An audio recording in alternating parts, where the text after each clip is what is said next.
In the southern coast of the Bulvan Sea, the humble Outdale River meets a sprawling forest just before emptying herself into the sea. The area is blessed with fertile soil from the river sediment, and nutrient-rich waters entering the ocean give rise to large algal blooms that feed a diverse variety of fish in the region. 1,200 years ago, this river's mouth was the founding of a town, according to legends, by an orphan king raised by the mighty elk of the forest. The town was named for her king, Agri. Agri would grow and eventually conquer her neighboring rivals until, uniting under her banner. An empire would grow from this city, one of trade and of swords. But always the riches go to her capital. Today, the city of Agri is the largest in the world, home to the most diverse population of any incorporated city in the empire, and in the heart of the city lies a palace fit for the king of the largest empire in the world. The palace is split into 4 chambers, one central chamber that serves as a living quarter for the royal family, a southern chamber that serves as a meeting place for the Agrian Senate, a northern chamber that serves as the office of the chief judiciaries, and the western chamber that faces the sea and serves as a place for both commoner and noble to meet with the king and senate. Atop the palace, there are 2 spires, and between them a large mirrored lens. Each year on the equinox, the sun sets in just the right way to hit the lens and cast a brilliant red light all over the city. This is normally a time of celebration and festival, but not this year. In the wake of the king's death, the equinox has been selected as the coronation date for the young new king. Today, the palace is in chaos as all resources are going into decorating and preparing for the young king to take the throne. Senators Ulrich Rockforth and Bernard Culkins speak with each other while walking around the palace courtyard. What a fine day for a coronation. I'm so glad the Senate decided to ensure the line of succession. A great justice to the nation. And a great favor to the Senate. We all know the young king will need much guidance. It's going to be much easier to push legislation now that the king is in our pocket. Mr. Rockford, you know the opposition is still there. The Senate is as divided as ever. Perhaps, but now I think both the hooves and horns will find our agendas align much more once the king is a non-factor. I suppose you're right. Culkins begins to speak as he turns around and finds that his colleague has suddenly vanished. Rockford? Is this a game? Where are you? A hand comes from behind Senator Culkins and presses a cloth to his mouth. Culkins' eyes roll back. Culkins' eyes roll back in his head, and his body falls limp into the arms of a hooded figure.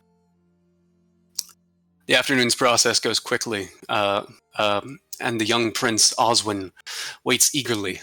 A large crowd is formed in the eastern courtyard, and the high clerics of the city prepare the balcony for the coronation, adorning it with gold and silver. The sun sinks in the sky as the event begins. No one seems to notice that in the noble stands, nearly half of the 185 senators are absent.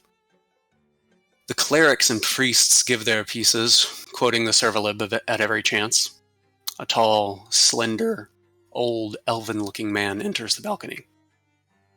The Stoga, Pope, he's the Pope, himself has come to pass the crown. The young king bows his head, and the Stoga approaches the speaker's stand. Blessed be the children of Kalika on this finest day. Today a new era of Agria begins. Before the crowning prayer, it is customary in Agria that the members of the High Court and the High Swords greet their new king. The Stoga opens his arms. Arms towards a group of 7 formally robed individuals sitting in a chair to his left. Each one stands, then take turns walking up to the throne and kneeling before Prince Oswin. They each exchange quiet and private words with him, then kiss the ring on his finger. As the last one stands and returns to his seat, the Stoga opens his arm towards a group of 5 men dressed in military attire. Each one stands and does the same as the justices. However, when the final High Sword approaches the throne, he audibly makes a request of the king-to-be. He asks the king to say a few words to the audience. Sure. The prince begins to respond as his mother slaps him on the back of the head. Why, certainly, you may speak. Your piece, Grand Admiral Alistair Kensington.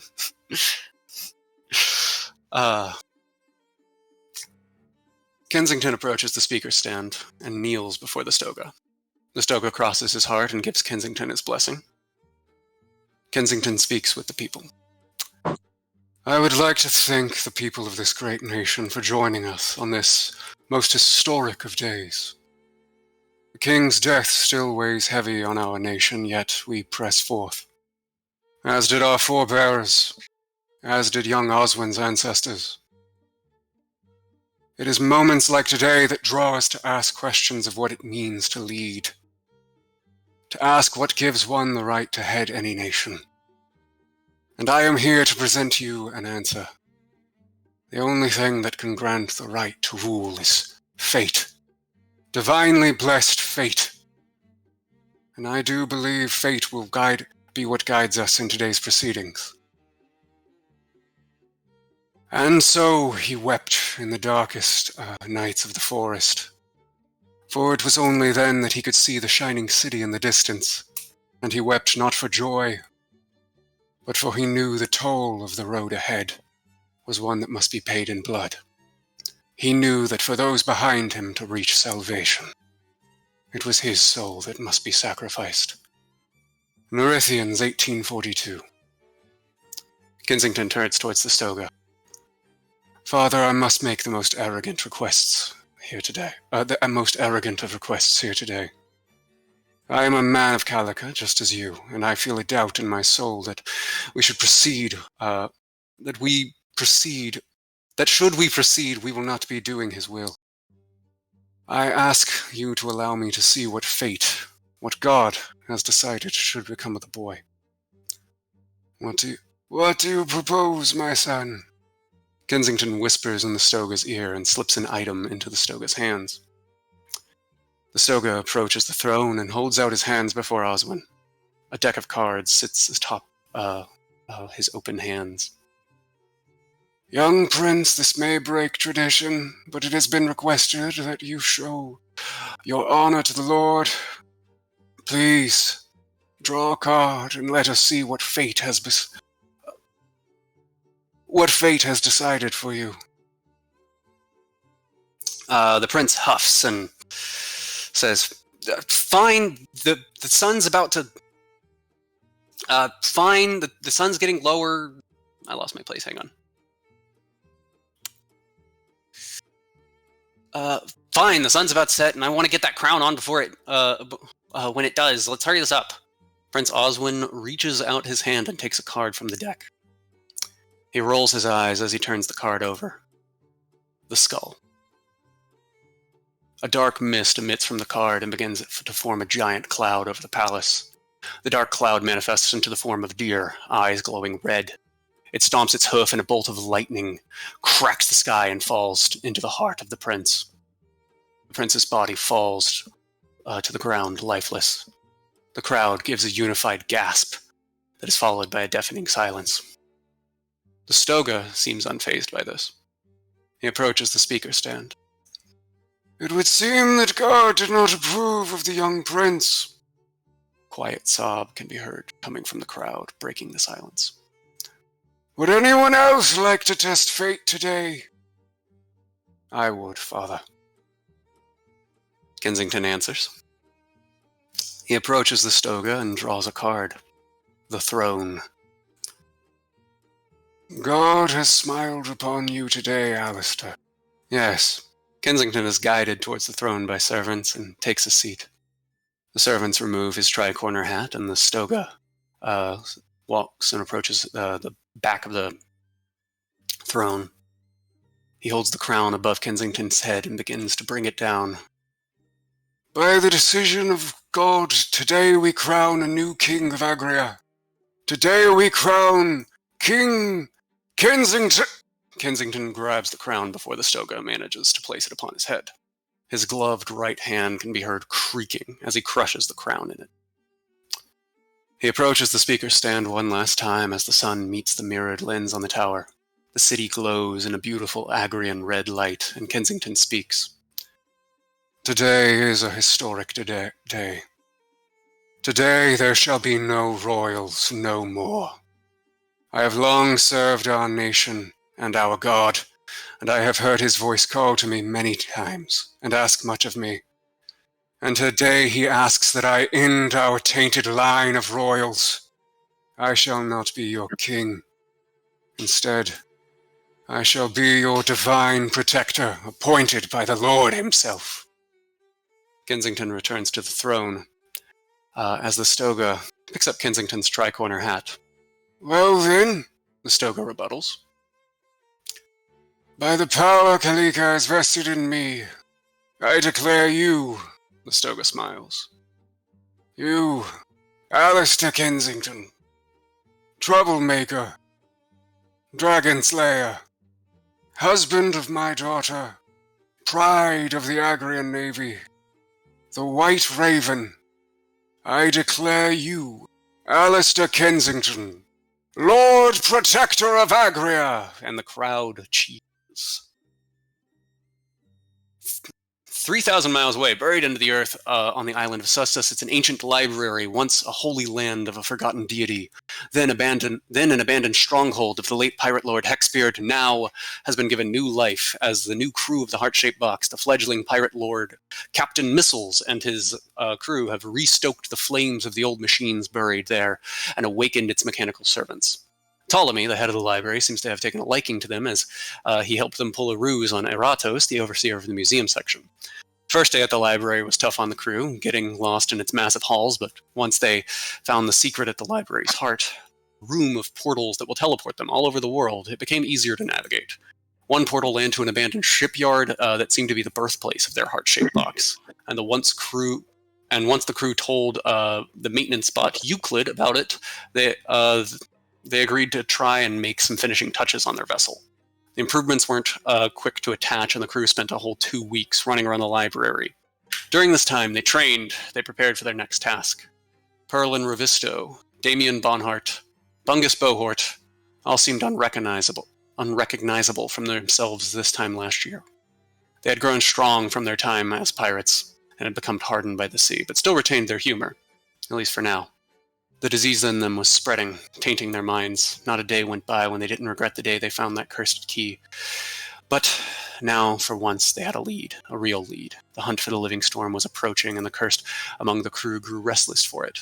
However, the new recruit, Knox, disciple of von Baron, had found a journal of his masters at the library. With the scene of the portal room, Knox gathered that von Baron must have been in a battle with the treacherous Black Parade and fled the library, flooding the portal room in the process to make sure that he couldn't be followed. 2 weeks of digging through notes revealed that von Baron at one point had a home in Dogbeldir. The rest of the crew initially, that Knox seems to think that von Baron might have gone back to. The rest of the crew initially rejects the idea of postponing their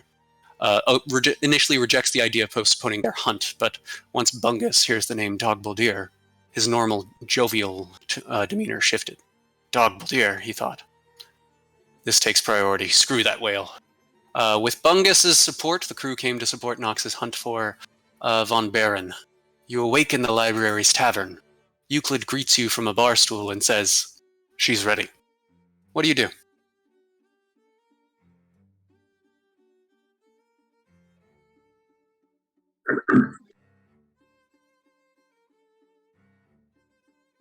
I don't know what else I'd mean.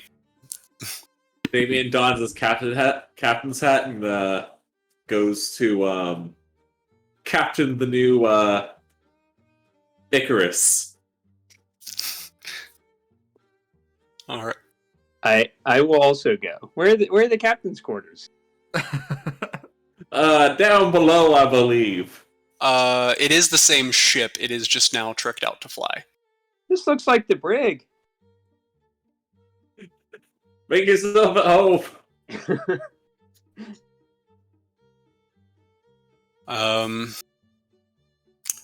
As you guys load up, check out the heart-shaped box, A quick test run in your very.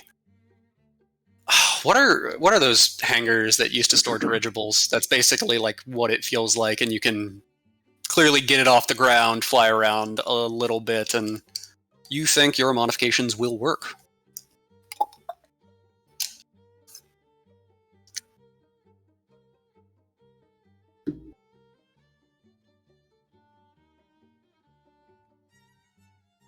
Yes. I also want to know, have we modified the torpedo tubes to where we can fire living ammunition?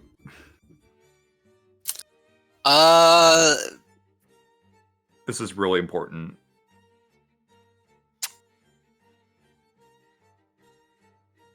I would love to be able to, like... octopi on the enemy ship. Can you shoot me? I will say, this was not explicitly... Bob, throw me! This was not explicitly designed for this purpose, but you all have this kind of idea in the back of your head that you could hollow out a torpedo and try this. We should clearly try this while we're on the ground, not while we're in the air. Hey, don't watch me. I'm driving the ship.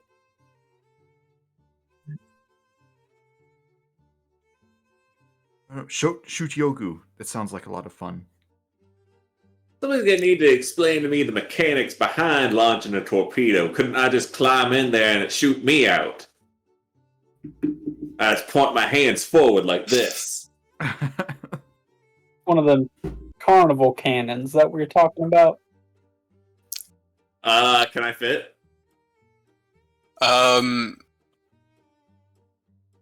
Yeah. You can fit in the launch tube is big enough for any of you to crawl into, yes. I crawl into it. Oh.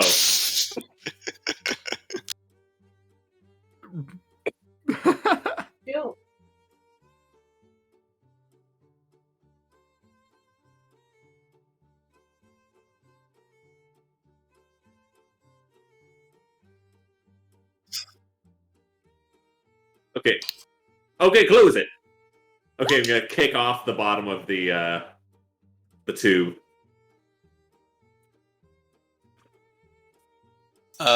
What's your intelligence check for, Bungus?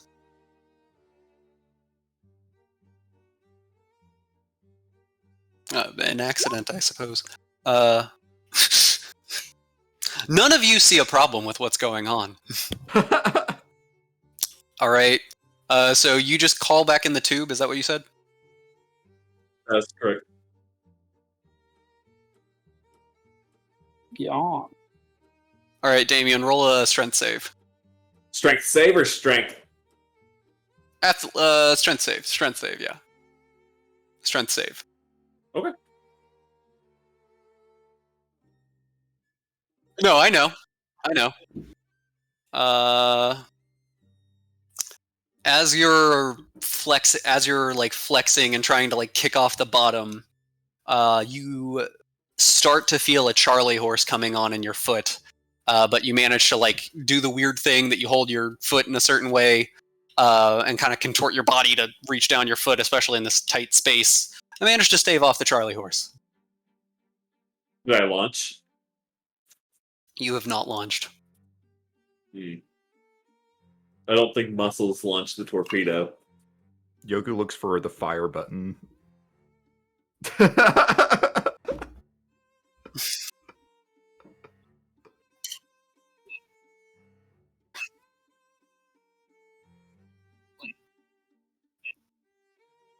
There is a large button. red button next to Yogu. Roger. Yogu's very interested in that big red button. He says, Roger, what does this do? This one While right he here. presses it. As he touches it and pushes it. Damien, on the inside, you see a fan start whirring on a so in the little tube you're in, the way your feet are facing, there's like a gate, and you see a fan start whirring behind that gate, like that grate. Mhm. And you feel as you start moving forward in the tube, a little slowly at first, but very quickly picking up speed. You are launched out of the torpedo chamber. Not at a high speed. You're not like being launched like a torpedo, but it's like you clearly.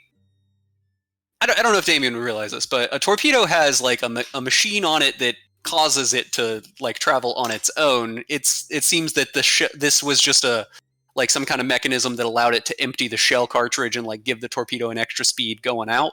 So it just kind of like flops you out a little bit. You are currently 30 feet off the ground. Oh. Oh, you did? Mhm.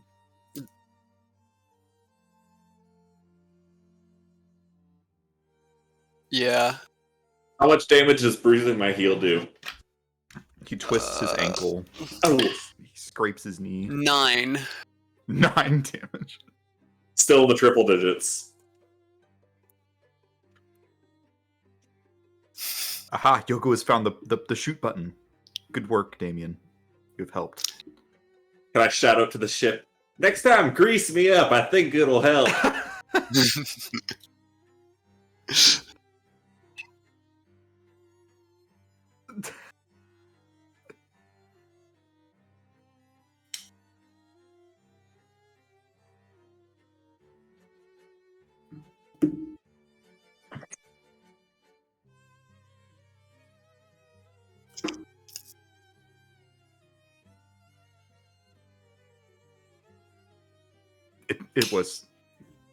It was pretty funny. What? What? Okay.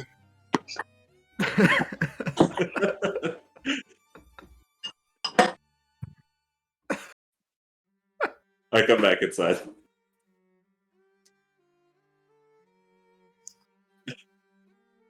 Mm-hmm. So the mechanics of the torpedo, though, just to clarify, is there a propeller on the bottom of it? Like, could I cling to the back of it and ride the torpedo? Like a mechanical bull. Yeah, you can hollow out. We already said you can hollow out a shell. The shells are a little smaller. It'll be a bit more cramped in a shell, but you could potentially hollow out a shell. Yeah, that is a potential. Yeah. Like it's not going to be immediate to make it safe. If you want to try to make it safe, that's going to be some work. That's going to be a lot of checks. That's going to be we need downtime. Yeah, but you get the feeling it will be functional if you try it. But you know, you might not want to be the test dummy. Yeah. All right. I think it's a good idea. It's like paratroopers, but in the water. Yeah. You know, a Oh, true yeah. captain leads from the front. In fact, I will be the one to test the torpedo. Or, as I call it, the torpedo. The Perlin, I want you to roll a wisdom save. Okay. I did just increase my wisdom. Maybe that'll come in handy. The torpedo. Is he gonna take psychic damage from that joke or something? No, Perlin, you know, you're happy to have such a like tight-knit and loyal crew, and you feel very like happy with all of the crew that you've gathered and satisfied in that. Yeah. That's it? Okay. Yeah. I'm happy to have such a brave crew member to be a human test dummy. Yeah.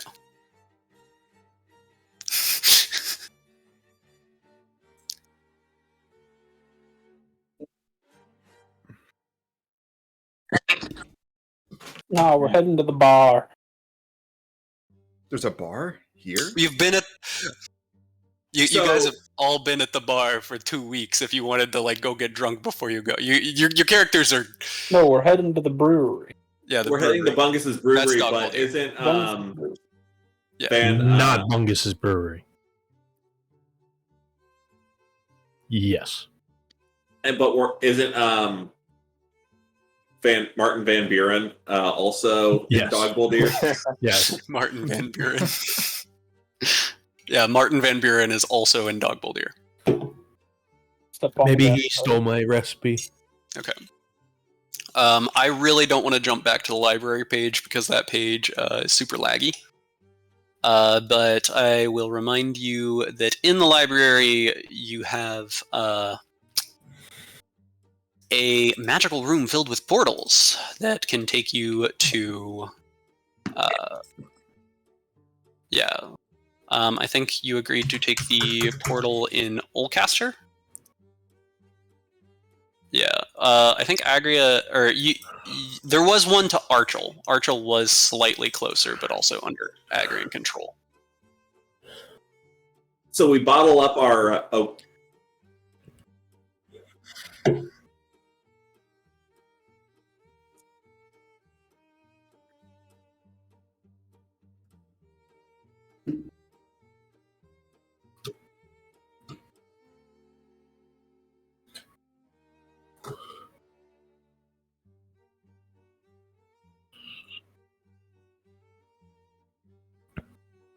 Yeah, here, let's move you guys here. This might help. Can we paint the bottom blue? That's a good idea. And I Probably think we can we paint the top like chameleon? You could definitely paint the bottom blue. You can counter... I will say... Let's get a stealth aspect to it. Yeah. Working on it for so long, you guys have been clever enough to probably put some level of counter shading on the heart-shaped box. Is Hell this yeah. Hugel Maps? I am giving you a little pin where a dog boulder Q is. being for Quentin. Kugel. What? I was lost for a What? moment. You're on fire tonight, Matt. I have been making essentially a Kugel maps for this world on Obsidian, so... Oh, I like Obsidian. What? Sorry.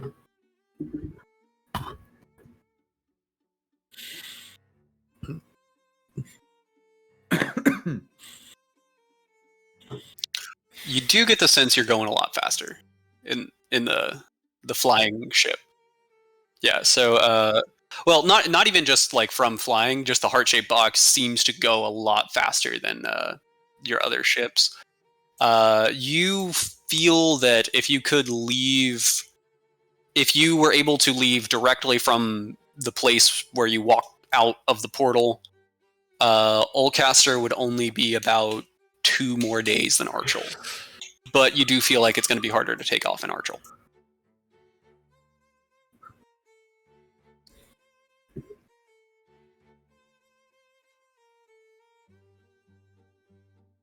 Yes. Analysis, Roger. Yes. Anyone who looks at me and says the word captain is a good guy in my book. Well, he wasn't looking at you. He was obviously looking at me.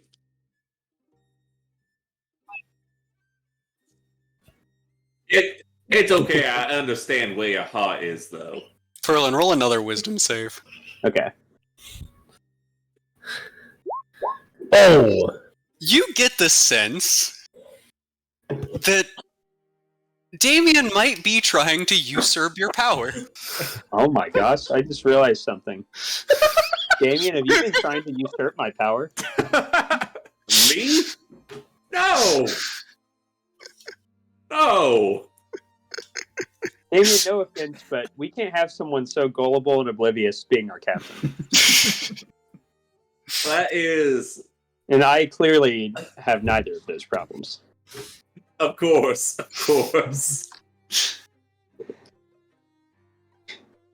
So I think the captain should really captain from the top, possibly near a banister. I always thought Damien was a bottom bunk, though.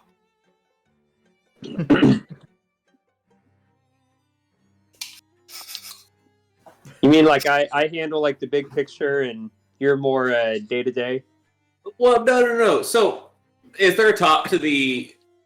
Does the submarine have like an observation deck on top? Yeah. So the top of the submarine, there is an area.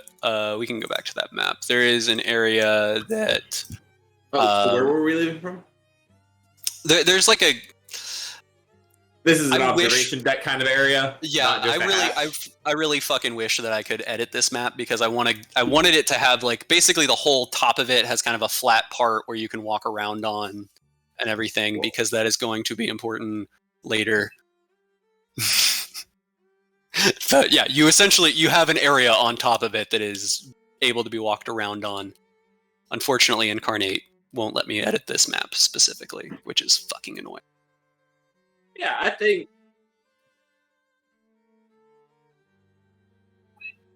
You know, in this brief moment of clarity that I'm experiencing, I feel like you're right. Who's right? About what? The fact that I actually got a good wisdom save just now, it's like, in this moment, Perlin is like, wait a second. Yeah, that doesn't make sense. Yeah.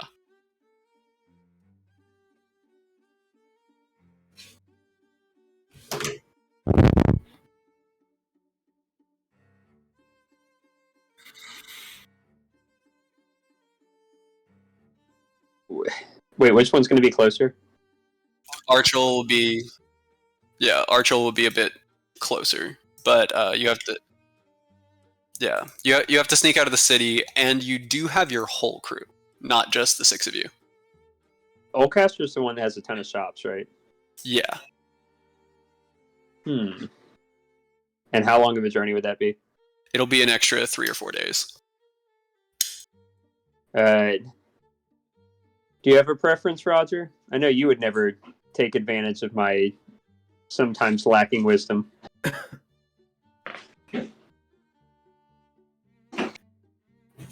Roger. Is Roger thinking?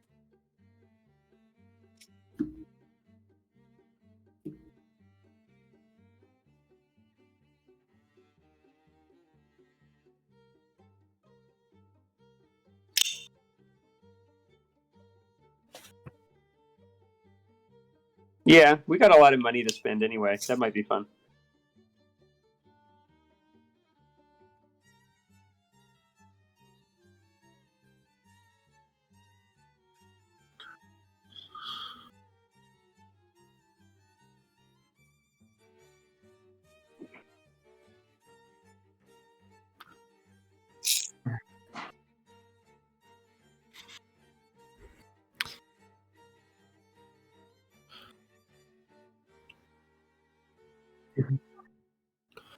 Well, Oldcaster has something for everyone. Maybe they have a shop that can hook you As up. Roger says that, Perlin, you see, you see one of your crew members behind him, like, turn pale and, like, slide out of frame. Is it like an unnamed crew member? No, it's Morty. Oh, okay. That's what I was picturing. Just making sure. You have 4 unnamed crew. They need names, damn it. Do we have a 4 date? We do. Is one dressed as a maid? I need to zoom in. Nope. Vampire. It's a goblin. I think that token is Goblin Warlock. As Roger says that he's going to kill a crew member if he doesn't get to do something, I'm like, probably Morty, right?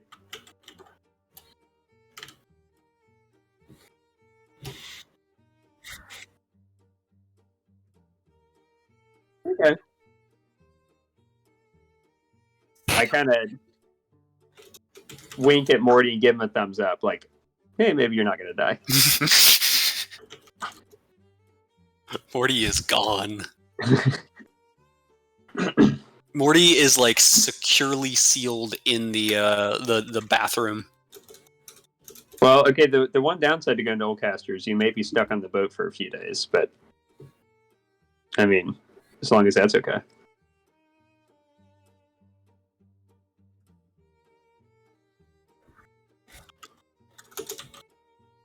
Yeah, that's true. We've been here a long time. Where is it going to drop us in Oldcaster? So it is Von Baron's old workshop, like about a mile outside of the city. Cool. Wait, have we been there? You've been there when you went through the door before, but that's pretty much it. Okay. Anyone else want to chime in with a preference? Bungus? Whatever gets me to Dog Boulder the fastest. You do feel like that would be not Archie. leaning right now. I don't care what we do. Bungus's sights are on Dog Boulder. We can make sure to pick up some ale rations to make the week go by quickly. You'll basically wake up when we're there. Actually, no, never mind. You probably won't. Anyone else would. Okay.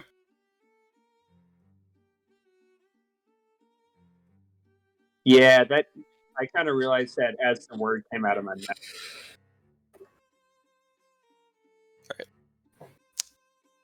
So, I want a final decision in 1 minute when I come back from grabbing water. Right back. I'm pretty sure we made up our mind, right? We did. Yeah. So wait, who would we be sneaking past in Archel?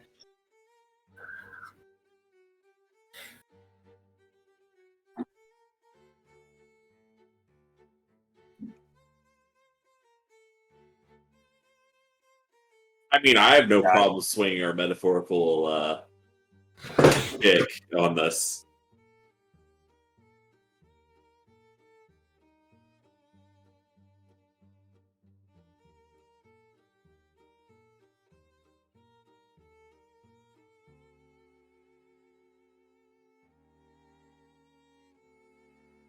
That's fair.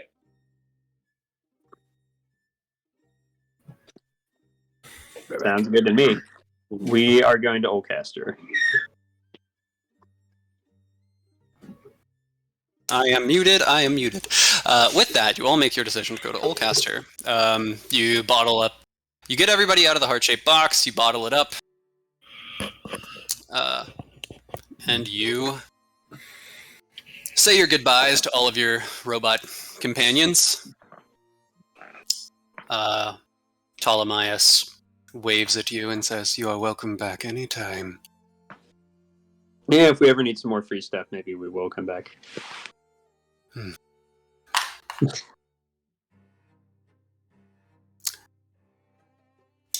All right. You step through the portal. As you step through the portal, there is a fairly you walk out into a fairly dilapidated workshop. Rusty tools, rusty oxidized tools, like lay around everywhere. Knocks. You kind of get a little emotional seeing this place again, especially in this state. It's been about a year or 2 years since you've been here, and it's just sad to see this place you used to work at every day being so destroyed. It's not that it was clean before, but it's just half the tools around aren't usable anymore. Cleaner than this, god damn it. It's like kick a chair. I want. What order are you leaving this building? Who's leaving? Who's walking out first? Who's the most eager? Bungus? Wait, what? I feel like Bungus would be the most eager. All right. Bungus, make a perception check.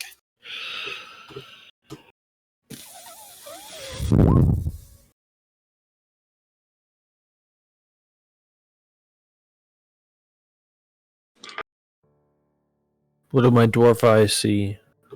Your Down dwarf here. eyes don't. Your dwarf eyes don't see much. Mainly because there's a haze over. There's a slight haze over your vision. But your dwarven nostrils smell smoke.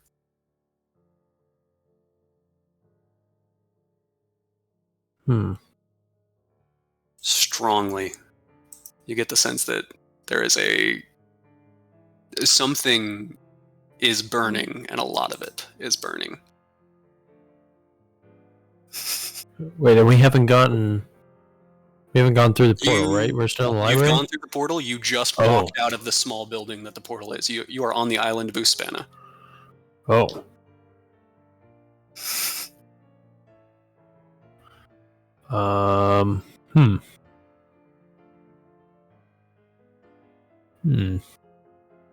Does it smell like anything specific burning? Like, You or smell, just like... it...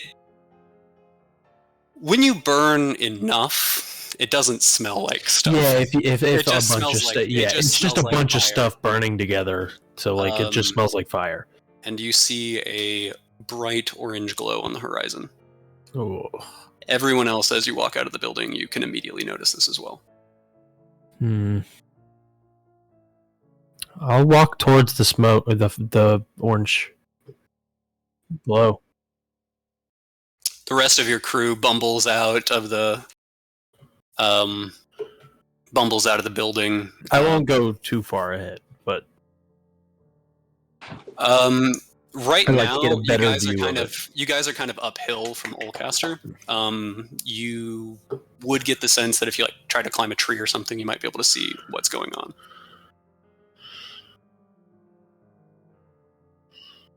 Yes. Yeah.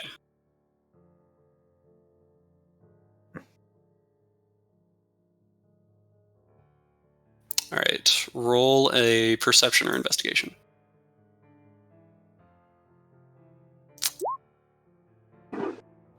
You left early in the morning from where you were, so it is currently... You guys are now on the other side of the world, so time change. It's currently like setting sun as well. Roger, as you climb to the top of these trees, the trees are mostly obscuring your vision, but you do see a large plume of smoke off in the direction where Oldcaster is. And as you are sitting up there, you hear cannon fire.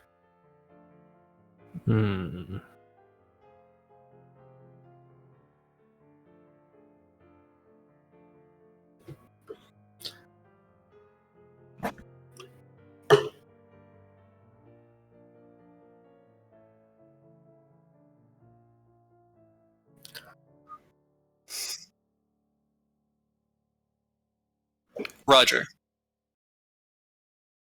Can we just pop it out into the air? Roger, Perlin, mid-sentence, when you're saying it, just pop on by, you suddenly stop. You feel a chill down your spine. Perlin, you feel one as well. Ooh. You feel this, like, both of you feel this, like, pressure inside of your body. It's almost as if it's turning you towards the direction of Oldcaster, but not Oldcaster, no. You're facing the ruined spire.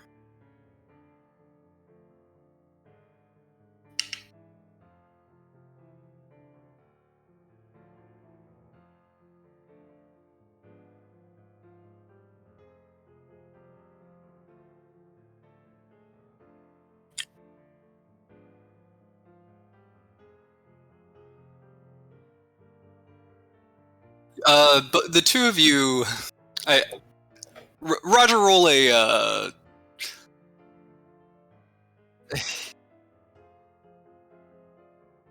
Okay.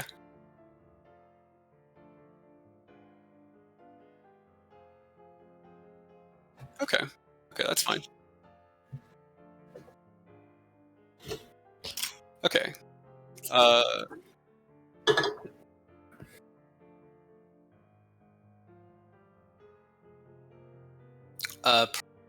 that's fine. That's fine. Perlin, roll a. What would it be? Like a. Almost like a perception, I guess. A.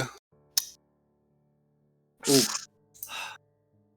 No. Not very perceptive. Yeah, it's kind of trying to read his feelings is what I was going for.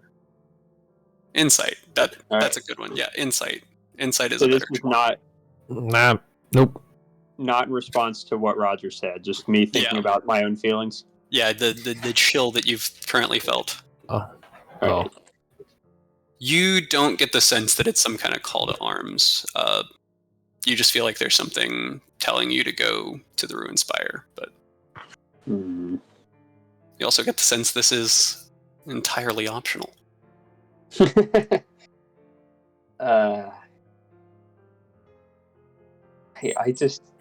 don't know. I can't put my finger on it, but I just feel like we need to go to the Ruin Spire. I don't know what we would find there, though. Oh no, that was it. Well, wasn't Perry God in the room at Sitakoi in the Ruin Spire? So maybe Pirate God wants his well.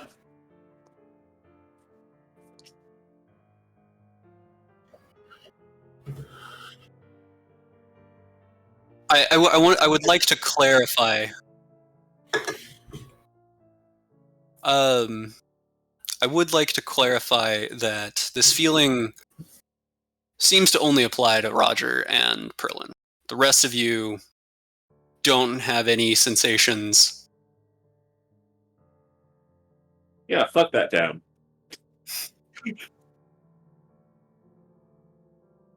So, am I aware now that no one other than Roger and I got that sensation? Right. Wait, Roger, what do we have in common?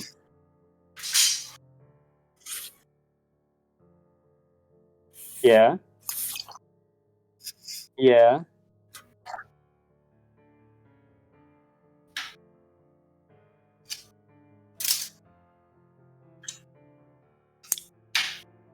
Yeah. Dang.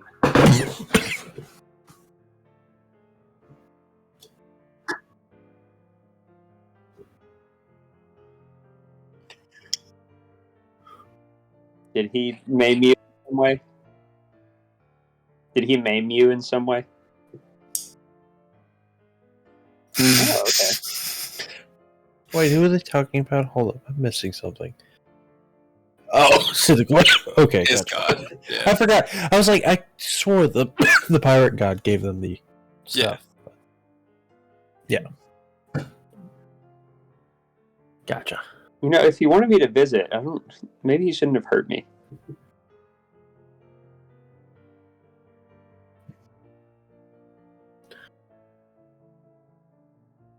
Hmm.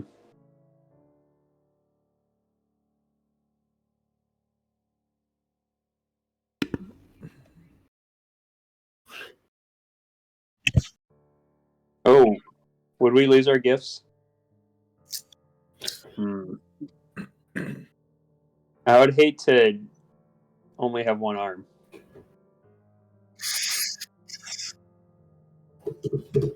You know, I've heard a story about an artificer that once cut off his own arm and replaced it with a animatronic arm. Maybe Nox could do that.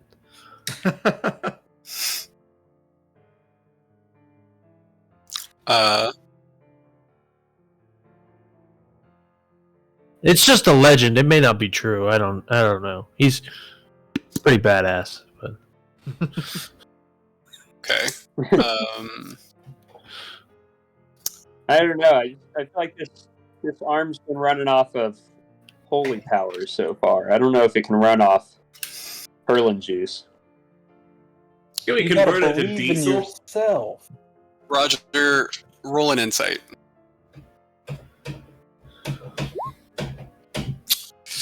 Power of friendship. As you are thinking on this feeling, you don't necessarily feel like it's a call for help or anything. You also get the sense that it's just for you and Perlin.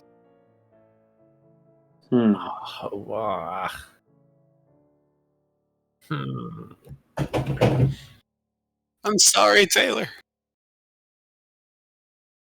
This wasn't supposed to be.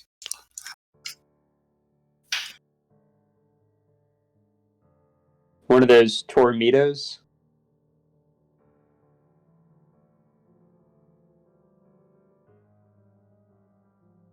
So that's what I was going to say. How do we get to the Ruin Spire from here? It's downhill. You'd have to swim a little bit there.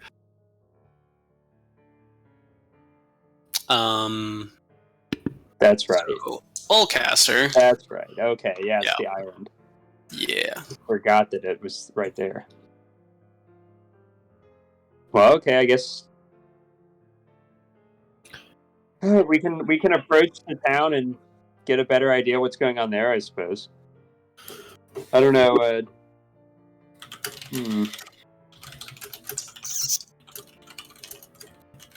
Taylor angrily typing. I guess we can catch up with the crew. Yeah, I like your idea, actually. If they start on their journey from here, if we were to get to Archel, we could have a head start. Although we would need our own ship, wouldn't we?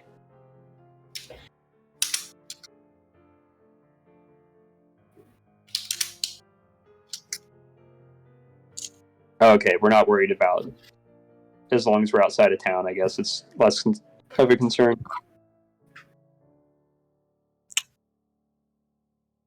Okay. Fungus. While they are talking, well, I do not want to play for you, but I do No, have a you're- clear vision of what you would do in this moment. you're okay. You would probably try to jump up and like cover both of their mouths and just scream like, "Shut up! Let's get the fuck out of here!" Something to that effect.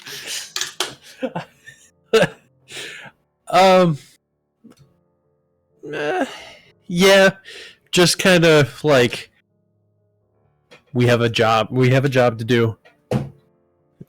We have to get to Dog Boldier. Why don't we hop in the boat and you guys drop us off? Or do I have to walk?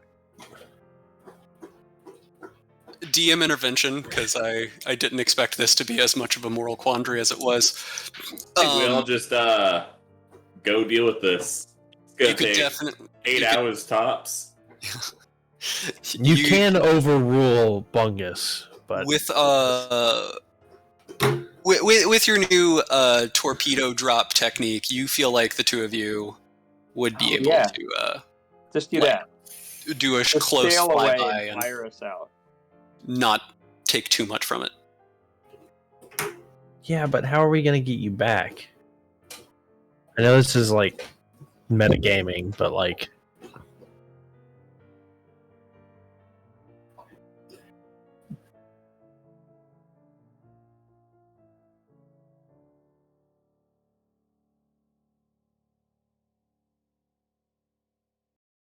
Meet us like, I don't know, an hour. What cardinal direction makes most sense? South. Or Southwest. An hour south or a mile southwest of the city. Sounds good.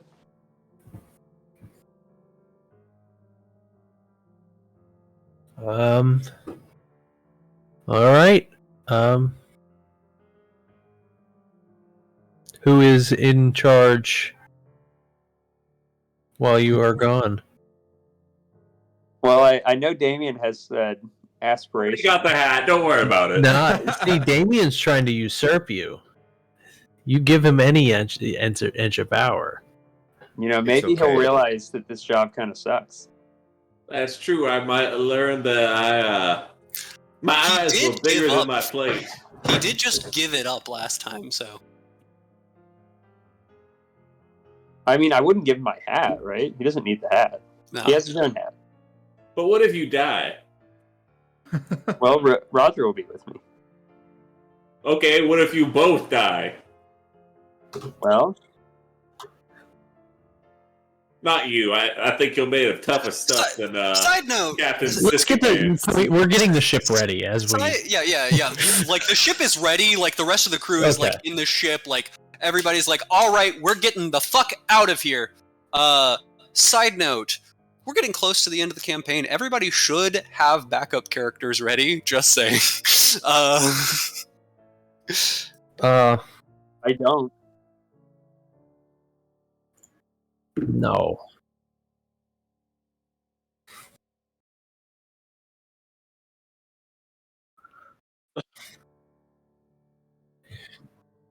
It'll be in and out. It'll be fine. In and out. In and 10 out. minutes. 20-minute adventure. Real quick, is it a level 12 backup character? Yes, it would be. That actually might be fun. Maybe I want to die. Just to clarify, does Perlin have teleport? No, I don't think so. Okay, just wanted to know. I don't even know if you can cast it at this level, but I wondered if you could teleport you and Roger back to the ship. Okay. But Anyway, just you guys, you get the ship up in the air. There's a like every time you take off, like half of your crew is just kind of like holding their breath, like, oh shit, we're gonna die. But it putters a little bit and then kind of steadies off and smoothly flies over the city of Volcaster. Is before I go, I'm fine with Damien running things, but like Bungus has permission to take over if he's doing something like refusing to meet us in Archel. Because I already thought of that. I'm like, what if he's just like, let's not pick up the captain? This is a test captaining, and I'm the instructor. Yes. I have You the. definitely do not have permission to just not do what we agreed upon. There's a second helm that also steers. I need if I need to. Yeah, you have your own brake pedal. All right. Because I feel like that was the reason that it's like, what if you don't survive? I'm like, that sounds like what if we just don't pick you up? Got a clipboard. Stop Stop sign. Bad 3-point turn. As you guys fly over the city of Volcaster, you see 10 Agrian warships sitting in the bay, laying siege to it. You see in the center of the city there is a large, massive fire burning. You've been to the center of the city before, you know it was normally like a little place of commerce where people would set up little tents and everything. That whole thing has just been turned into this giant pit. And you see a glimpse of Agrian soldiers grabbing like a hobgoblin man and just chucking him into the fire. Jesus.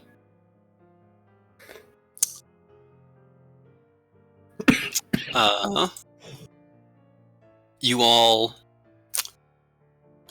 start flying a little low to drop them off at the ruined spire, and some of the Agrian ships try to take aim at you.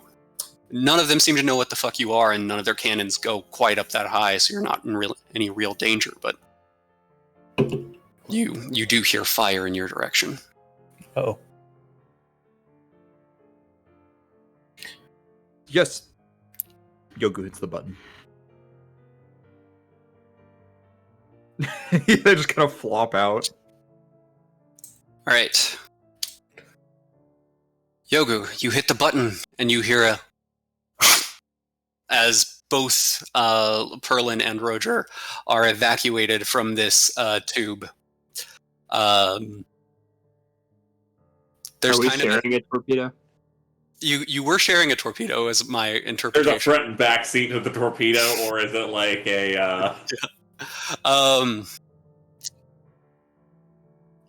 Yeah. Oh, It's like the luge. Like they just sit like. Yeah.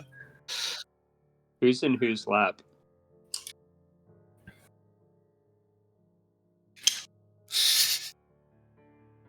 Obviously a power top. Catch Featherfall! Catch Featherfall! Be careful, Roger. As you hit the button, there's a silence grows over the ship, and all of the crew, Kymel, Vorhaus, all of them turn to Damien and just look at him and say, "We're listening to Bungus." That's fine. All right, fellas, full steer for Archel. I was gonna say Oldcaster. Like, no, that's where we are. Can I take a torpedo up top and just drop it on a ship? You can certainly do that. Absolutely. Damien, you kind of miffed and everybody's kind of pissed about this. You heave a torpedo over one shoulder and just climb up the ladder yourself. Like two-handed football toss it down end over end. roll a d20. Can I add my athletics? I'll let you add your athletics, yes. Just athletics. Damn it. A 13 does not hit one of the ships. The wind carries it. Torpedo fall into the water next to one of the ships, and you have a fuck. You have a moment where you're about to say fuck, but then the torpedo explodes, putting a sizable hole into the side of the hull of this thing. Gotta go grab another. By the time you get back up with the next torpedo, you guys. Oldcaster is but a blip on the horizon as you've booked it out of Dodge. Is it going to be unsafe to just leave it on the top deck just in case I need it? Just make sure you secure it so it doesn't Damien, roll around. You do know that there are things to launch the torpedoes and you can face them downward. You don't need to do this. It was just fun in the moment. I assume now that you've had a moment up here, you have you just you've realized this, but you're in the heat of the moment before you. Whatever. All right. Perlin and Roger, the two of you sitting deluged in this torpedo as it plummets towards the ground, maybe 50 feet. What do you do as the ground approaches? Do any of you?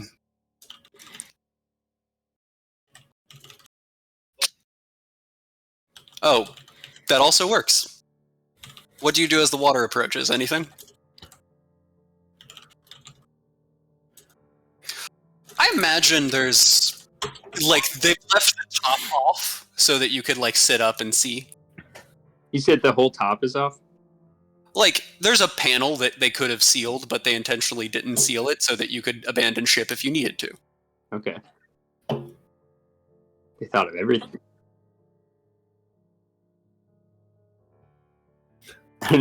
I probably should have thought of that before, but let me think.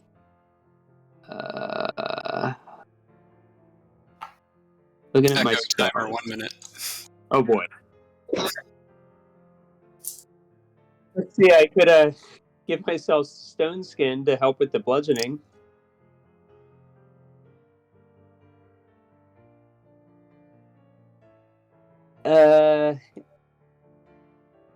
No. Yeah, you do. Wait, what? From one of your items. Oh, it's an item? I was looking at my spells. You have. Well, Misty Step's a spell, but you have an item that allows you to cast Misty Step. Yeah, you do. Yeah. So, yeah. Which The Wind Dervish Cloak.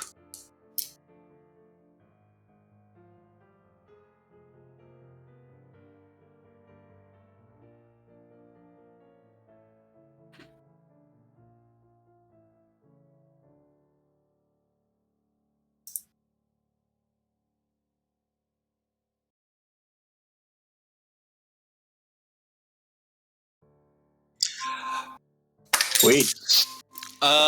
As you try this, both of you crash into the water, taking Echo Stop. Because you took too long to think of it. Taking 4, 4, 2, 2, so 8, 6, 12, 14, 15, 16, 17 bludgeoning damage as your torpedo crashes into the water and both of you get bludgeoned back and forth on it. Okay. I think I like take more from bludgeoning. I'm trying to remember where I can see that. You are weak to bludgeoning. What is that? Yeah. Double. 34? Dang. Yeah. Oh. Yeah, it was 17. I'm not going to need that health. The torpedo seems to be sinking very, very quickly. Yeah, all right.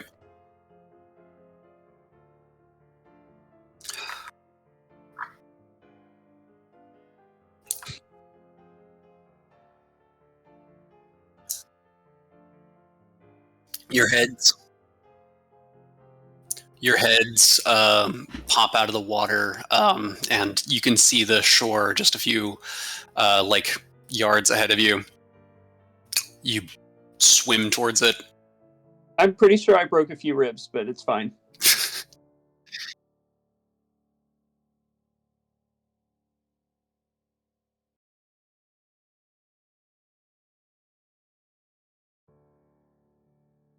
Ooh, nice. All right. Sidikoi never told me, is it okay for this arm to get wet?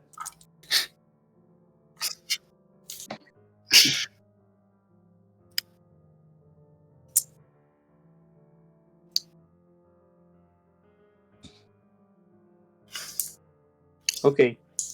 All right. The two of you are now on the beach.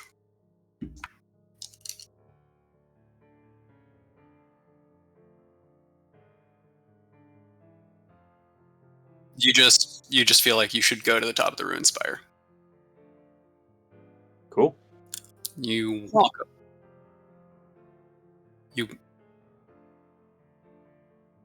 As you walk up the steps, you can see the Agrian ships in the distance. They don't seem to notice you. They are very preoccupied, taking on the small little pirate ships in the water. It's a massacre. Ooh. These little... There was only one pirate lord in town. Three Fingers was there, but his ship was never a big enough one to really take on an armada like this.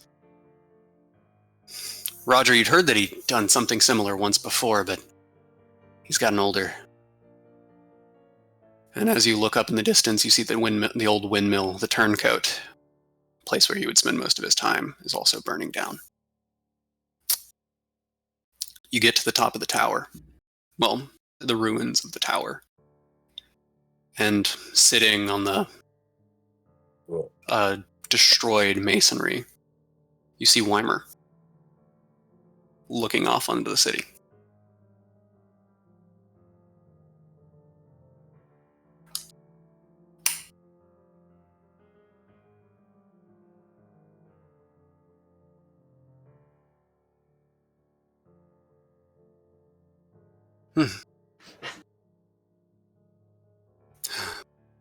It's such a nice city, isn't it?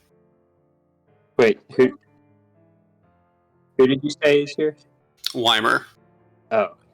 the pirate lord. Yeah, Bloodshot. Ah, okay.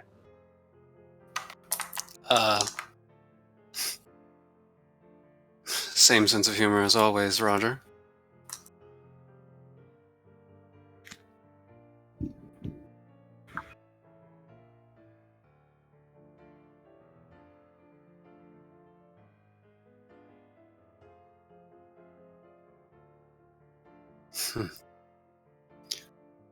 She holds her hand up.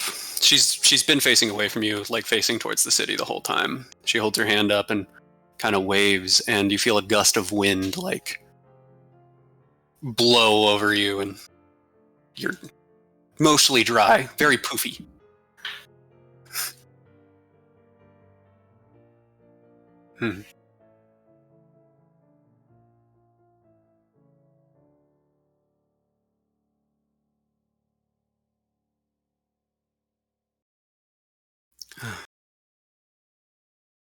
She turns to look at you, and as she does, her eyes don't look like her eyes.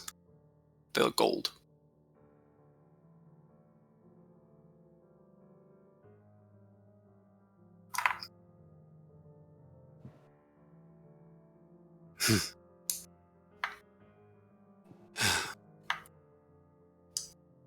The last bastion of freedom in the world, isn't it? Burning.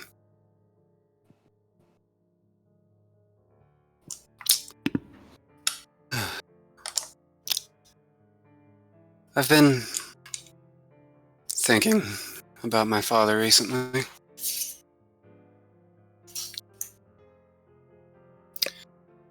All my siblings and cousins that he's killed. She really doesn't seem to be paying attention to most of your complaints and rambles. Yeah.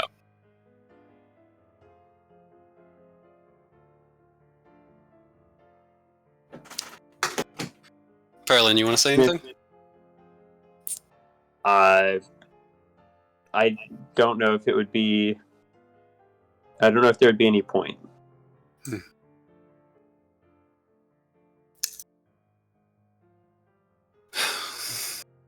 She turns her head to the water, and she says, "Every drop of blood shed today will return back to the sea. You know?" Trying to make somber conversation with you. That's a disturbing observation. As she says this, you notice there's a big red pool in the center of the ocean near one of the ships that has a large hole in the side of it. You can see that a lot of people had died there. You know? Both. Well, there's two engaged scrimmaging, and there is a visible amount of blood in the water.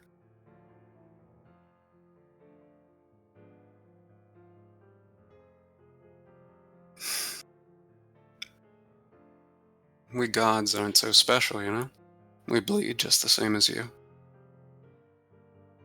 Little different. Little different. She chuckles.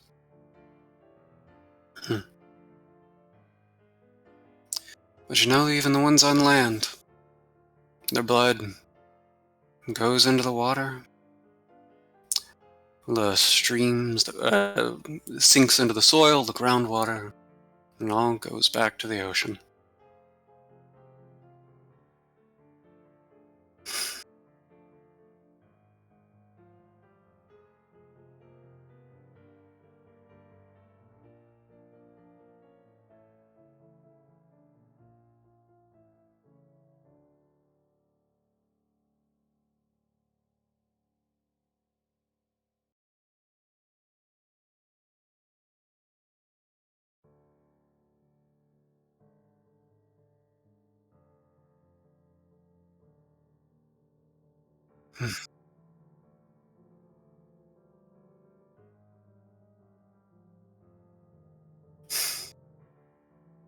It's quite the mouth you have, Roger.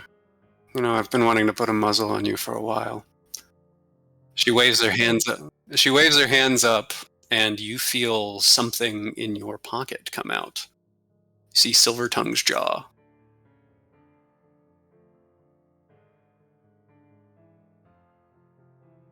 It's yours if you want it.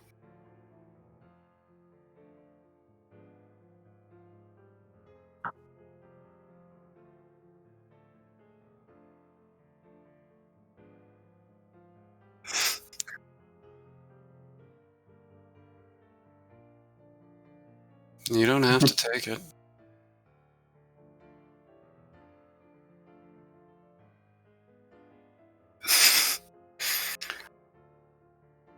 All right, all right.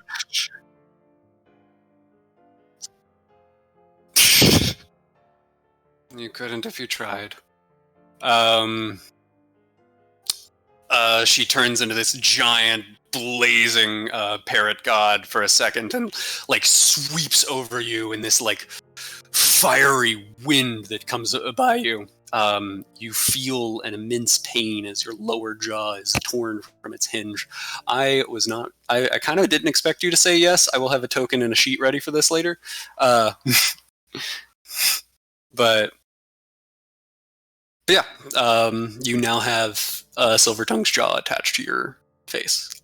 You will get some sick fucking perks from that.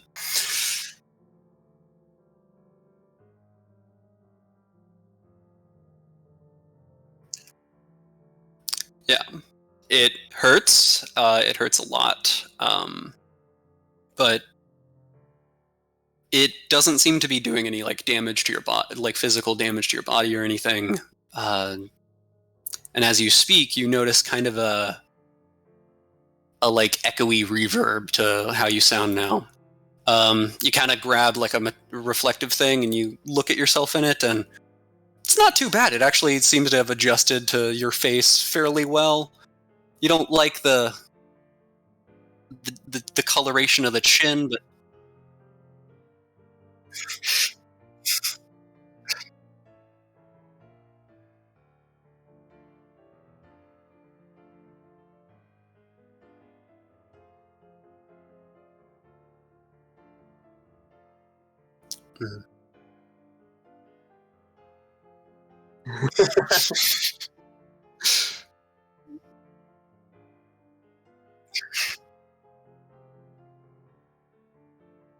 all right. All right. Yeah. You can burn all your spell slots, and I will let you leave your HP the same as it currently is.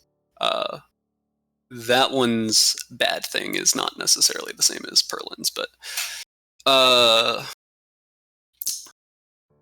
blah blah blah blah. Oh, good. Now he's louder. What have I done?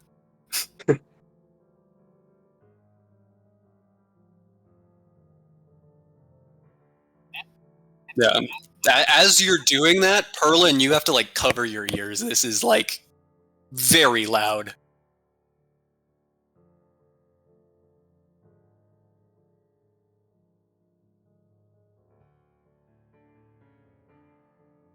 Mhm. Right.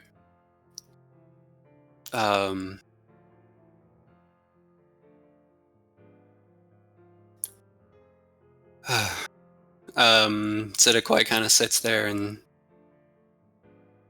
takes the form of Vlaine now, and kind of looks back at both of you and just says, If you ever wondered why I didn't give you that before. Then Vlaine kind of like drops his coat, and Siddiquai reappears as a giant, as like this giant parrot god, but it's different this time. There's no flames or spectacle, and as you look at him, you realize he's missing a wing, and the tip of another wing, and a leg, and part of his ear, and his lower jaw.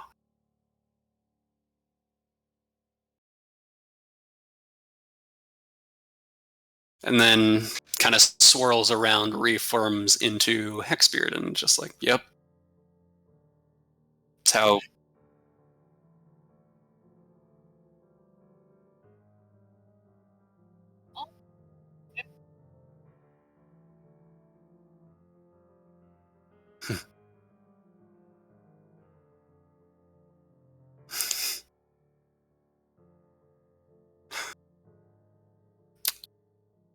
You should go.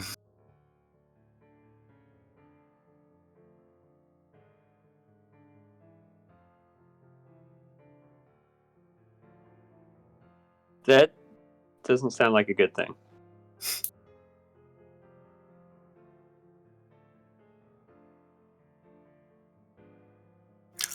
You know, there are other pirate lords. There's Dollface and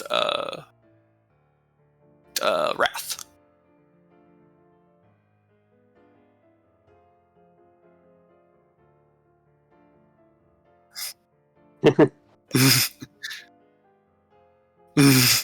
Yeah, by horror movie rules. Right.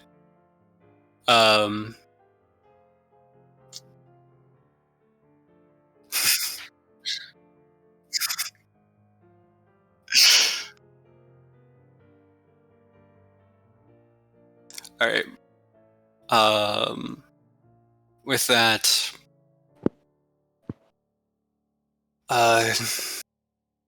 Sidikoi just kind of says,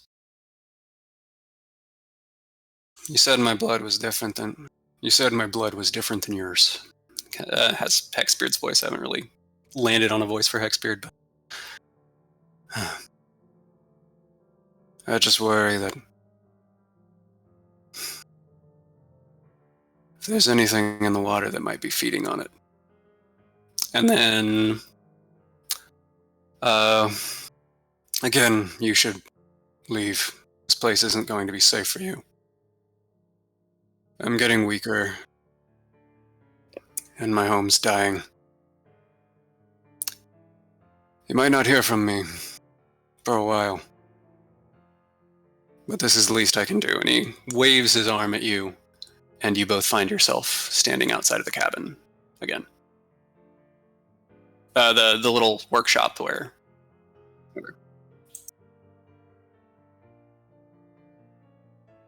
Yeah.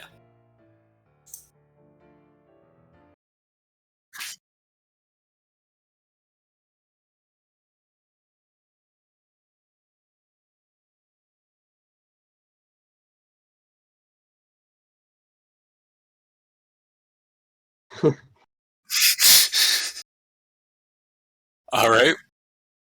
As Wait, you guys... There's a portal here? The portal is here, yeah. Oh, sweet. As you guys look through the portal, you see one of the maintenance bots that Euclid made sweeping looks up at you, and you just kind of run through to the other portal.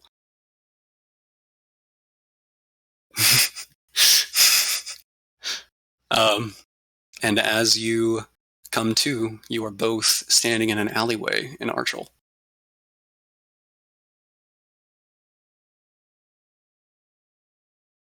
Right.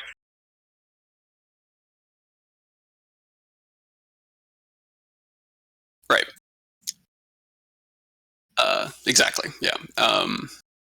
Right. You people on the ship, you're kind of chilling out up here, flying around on Air Bungus, and Yogu, you notice a disaster. What is this disaster that Yogu notices? Air Bungus appears to be out of meat. That's not good at all. I'm going to take this up with the temporary captain. Oh no. Oh no. Damon. Yes, Yogu. My darling boy.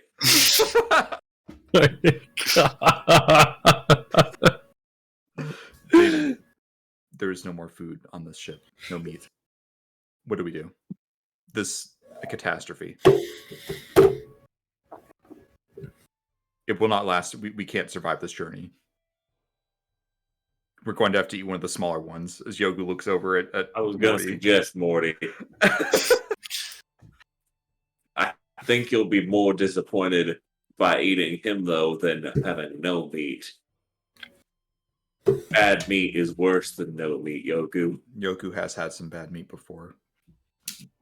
Did not settle right with Yogu. I feel like we could do a quick pit stop for Yogu meat. As You feel that We'll get there ahead of them. We could do a Yeah, quick shot. yeah. You guys, after a few days of travel, you make it to Archel, no problem. Mostly just having a little fun of like, what were you guys doing on the side? Dealing with the disaster. Morty is nowhere to be found by the time you make it there. Always I knew he was an abandoning evil his little duties. shit. I'm gonna throw him over the edge. What'd you say, James? Said I knew he was an evil little shit from the beginning. He's definitely got an eye patch. He's He's evil, Morty. But as you guys touch down in Archel, you send like Kymil and one of the other human-looking crew into town to get meat as you pick up Roger and Perlin. You see Roger has a new fancy metal jaw. Oh, Roger, wants to fight. what has happened to your face, Roger? Oh, Jesse's AFK. I think he's having trouble talking since he had the procedure. Yoga wants to go up and start poking at the jaw. Yeah, they said Roger liquid just foods only swats for you 2 away. weeks. He does that like Yeah, he does the like Yeah, like where- the thing where that cats cats do. We need to all take turns chewing his food for him, just FYI. Wow. Oh, great. Yogu's not used to sharing food, but everyone remember to turn Jesse on max volume for effect.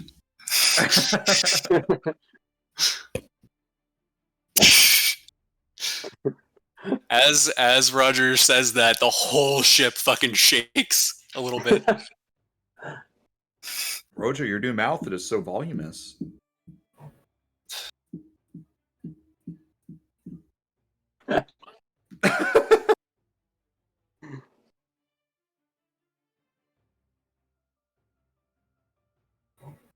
Yogu does not understand. I think you're looking Oh. for Yogu understands. voluptuous. Yes, Roger, you are so voluptuous. Yes, there you go. As Bungus giggles.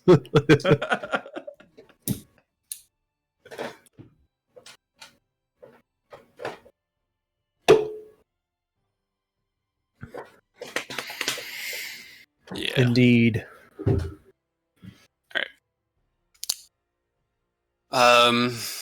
Quick stop in Archel. You get some fish for Yogu, so he'll shut the fuck up. I relinquish captain duties back to Perlin. All right. You set sail. Well, set sky. That canvas. How far out are we? You've been traveling for about 2 days. You're probably about another 3 days away. 3 or 4. Okay. Do we know the plan before we go in? Oh, that is not your ship anymore. Like, where are we gonna land? What are we gonna do? All right, Bungus. Roll a history check, but with advantage. Bing. Bing. You used to live in Dogboldir, so you know that it is an underground, like a dwarven city under the mountains. The mountaintops are snowy in the region, and you think you remember that there are a couple of areas that might be flat enough for you to land the ship around the entrance to the city. You know that once you get in the city, the streets are kind of narrow, but most people won't stop and ask questions or anything. Most people in Dogboldir have their own shit going on. And you feel very confident in your own ability to navigate towards the place that you are going to. Well, I don't know where I'm going to. You because it's not my The first place that you would think to check is my the brewery, I guess. the location where your brewery Yeah, is. I guess that's fair. Okay. Okay. Whenever it gets to 12 hours out, Bungus will ready, or like Bungus wants to ready his new brew for. Actually, I'm gonna retcon that it's a new brew. All right. It's his old traditional brew. It's his family recipe brew, and he wants to plan it out to be ready 12 hours before we land in Dogboldir. And then 12 hours before we land, Bungus is gonna start drinking. All right. Anyone who had taken damage, you all have long rest benefits by the time you arrive into Dogboldir. You fly along the mountain line, and it's really pretty somber, snowy scenes out there.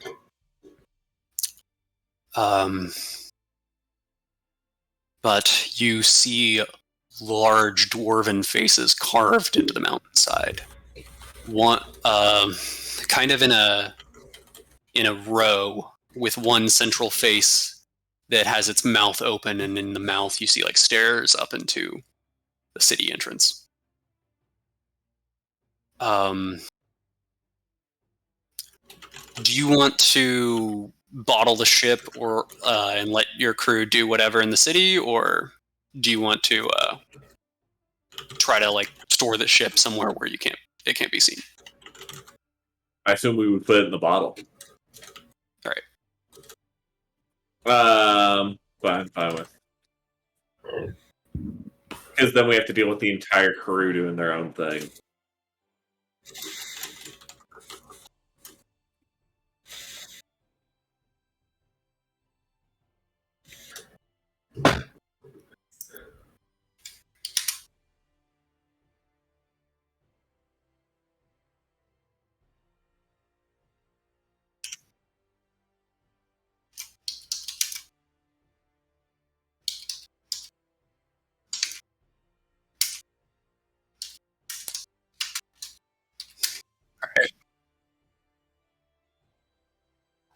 You said you're just going to leave it under Kymel's hands and let him circle around for the next few days? And to double check, the whale only stays over the ocean, right? It doesn't go over continents? It seems to stay along coastlines. You're Okay. not certain if it goes over continents. Well, is it winter down here? Or is it summer? It is. So I know you have. So it's spring. Sorry. It is spring in the north. Okay, so it it's heading is north. Fall in the south. It's okay. The whale is likely heading north, so we don't have to worry about it. Mm-hmm. Well, it's headed south. I thought it headed towards the warm weather. So or was it opposite? Okay, so it's confusing because I was reminded that seasons work the way they do with hemispheres, but the months, the names of the months are it's like to the northern hemisphere, though. Oh, okay. Yeah. Gotcha. Or I guess the southern hemisphere, because the Ikers is south and Krenix is south. So yeah, no, it's southern hemisphere. So it is spring in the south, fall in the north. Okay, so so just heading... it's spring. It's spring. It is headed south. Oh, sick. Okay. Either or, work. All right. Yeah, that's fine. Let's do that. If there's any trouble, we should let them. We should have a backup plan for them. Like,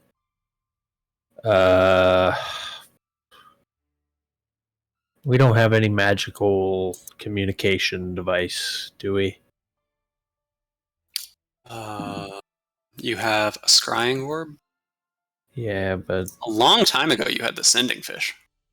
yeah, we did. We did, didn't we?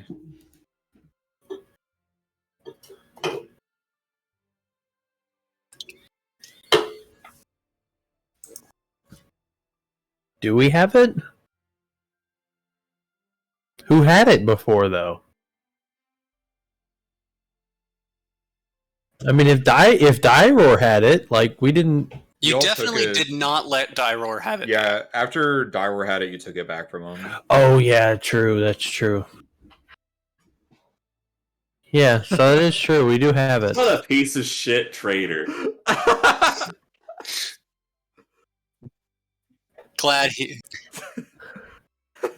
Glad he's dead. Yeah, that asshole's dead. Good thing. Bungus is indifferent. Bungus is like,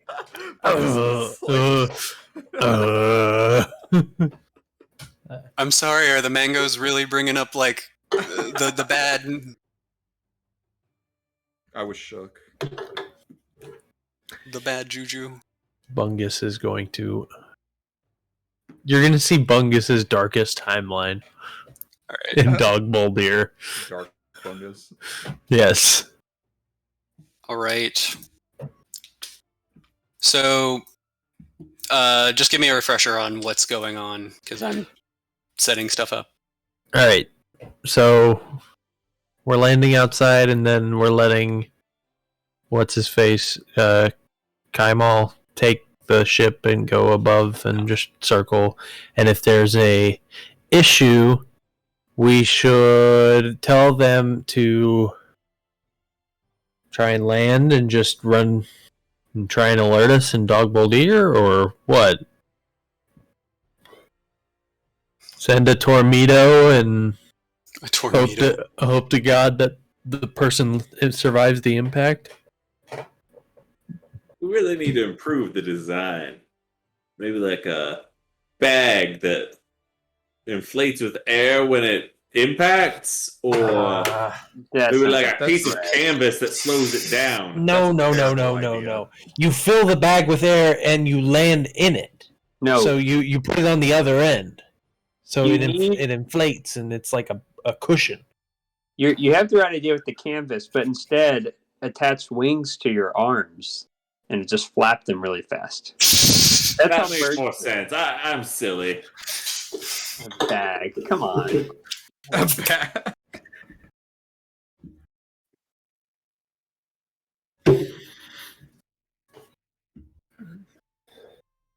All right. Make it happen. Wow. Roger is a fucking salesman. Two things. All right. The mango. So- you can do that. Whip that up. So, It's fine. so Kaimal, the rest of the crew, they're just gonna be like, "All right, we're manning the ship while you're gone." Cool. Roger, Perlin, did you have anything to tell Kaimal?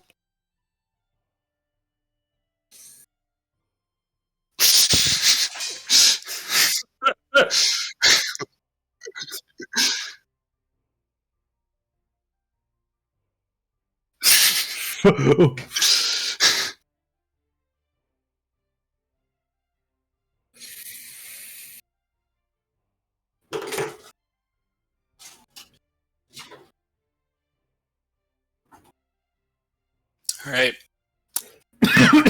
All right. Kaimal just kind of gives you the same monotone. Sick.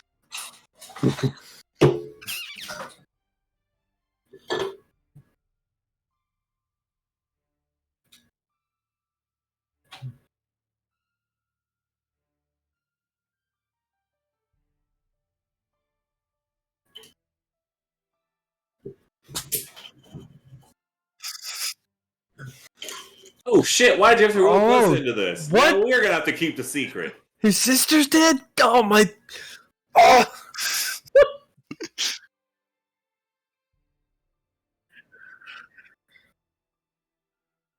Yeah, you're gonna have to tell him.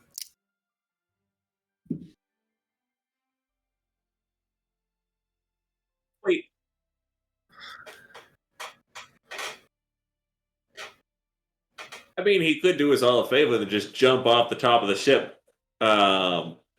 Jesus. Yogu, roll an intelligence save. Oh god, that's asking a lot of Yogu. No, yeah, you guys are after off the ship. I actually forgot I'm proficient. Woo! And nice. With disadvantage. What? Fair enough.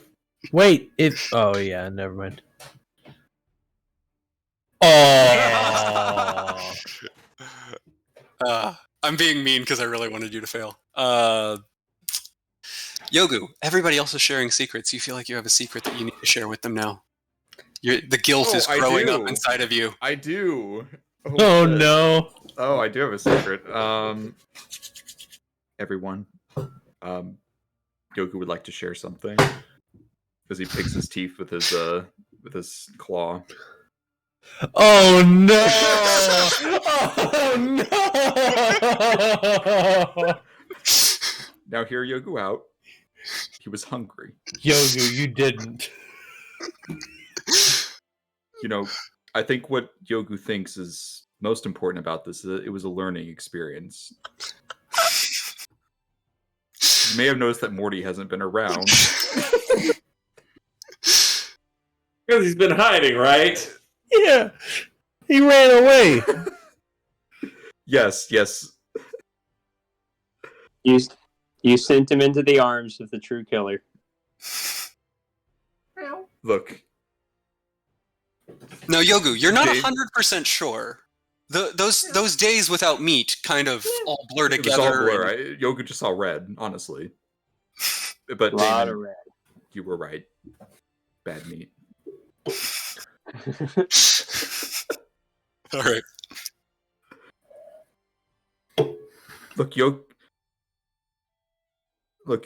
knows this has happened. What 2 times before? So what day did he? What told you that in confidence? What day did he eat Morty on? Like, were we like a day or two away from meat? It was 2 hours after he found out there was no meat. Oh, okay.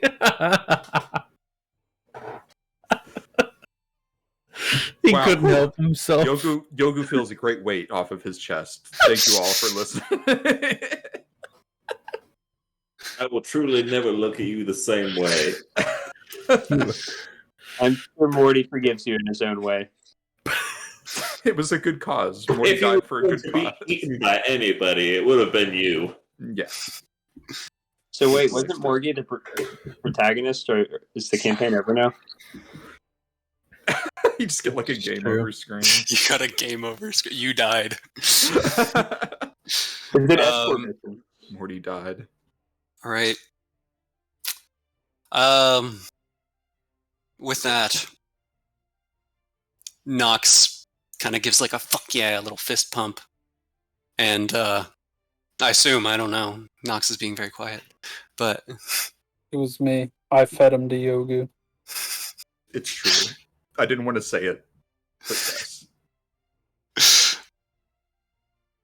But anyway, you all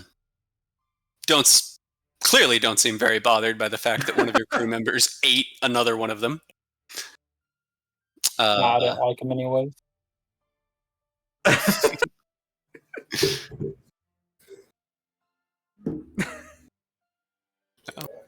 All right. Bungus, you've had enough and you are like trucking on in. You're all kind of wearing a bit more of winter attire right now for the snow, and you just barge right in to the city. The streets are familiar.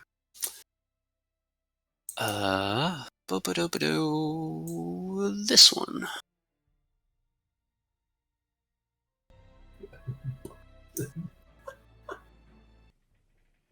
Yeah, so the streets are familiar. It's very somber for you to be here. You see them bustling with dwarven like happenings, all kinds of short, stocky people running around. You hear the barking of dogs playing in the distance as you walk by a small dog park. Very quickly, the rest of your crew seems to be having a hard time keeping up with you. As you I barrel left my down. dog on the ship. Yeah. I keep forgetting about my dog. Have you been feeding him? Who Yes. also ate the dog? Yogu probably ate the dog. No, I saw the dog, and I keep the dog away from Yogu for this one specific reason. He gave that dog a dirty look ever since he got on the ship. He can't even defend himself. I forgot to feed the horse for a while. Yogu ate the horse. Now that I'm certain. I do like that. No, Hump Horse is definitely still there. Yogu ate Morty before Hump Horse. Yogu would never hurt Hump Horse. Yogu would die before just- Hump Horse. Just like Yogu would never eat my dog, right? Did Yogu eat the dog? Did Yogu eat the dog too? No, they were joking that you would eat the dog. All right. I go straight for Morty, not the dog, or the camel. Bungus, you feel your stomach like tighten, your teeth grit as you approach the old street it used to be on. You pull around the corner and you see a building standing there.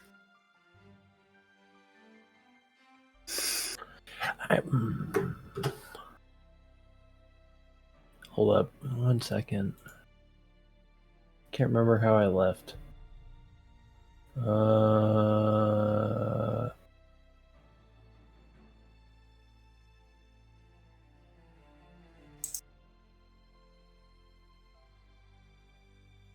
Oh, okay. Yeah, okay. Okay, so new building. There's still some scorch marks on the foundation. Okay.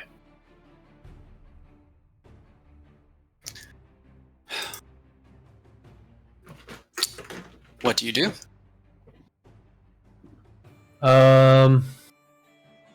Do I see a name of the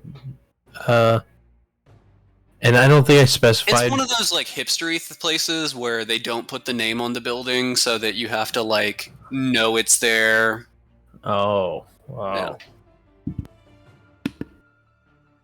But it's clearly a brewery. You can tell from the high walls and windows and just the smell on the street.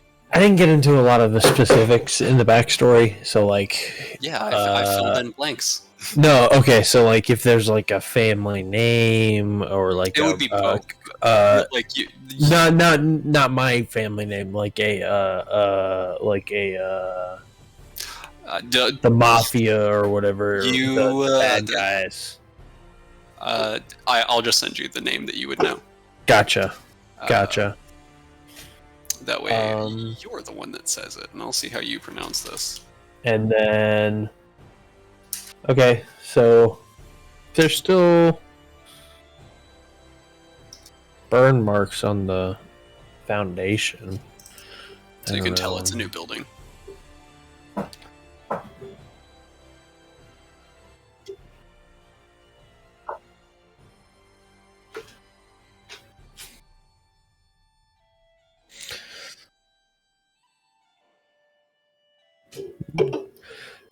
The bar burned down before I left, and you can see the scorch marks.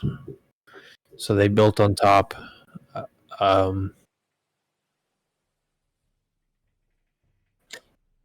Bungus is thank you, because like Bungus is very like I feel like he's taken aback by, I don't know, the appearance of it. So it kind of stuns him in his rage for a brief moment.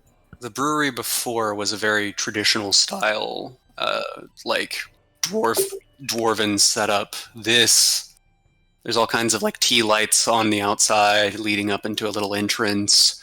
They've put all this like hipstery liberal Democrat bullshit The woke If you agenda. Bungus, rob me of your my hairs. bloodshed, your hair starts like standing on its end, like out of your ponytail. You just like you can feel like a wind start blowing. Like those of you standing around him feel like a wind start blowing from his positioning. There's kind of a little pressure around him. He's going fucking Super Saiyan, essentially. Bungus too. See, ah!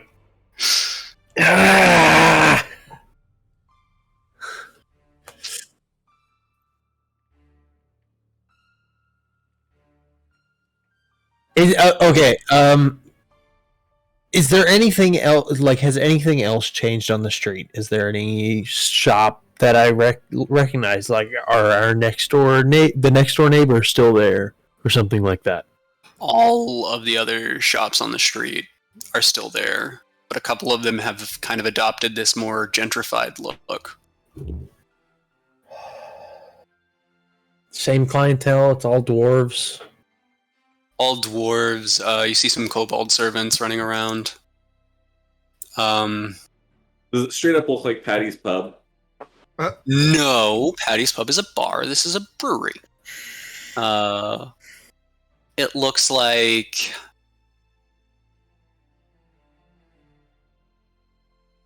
Does it look like West 6th? Kind of like Rheingeist. Never been.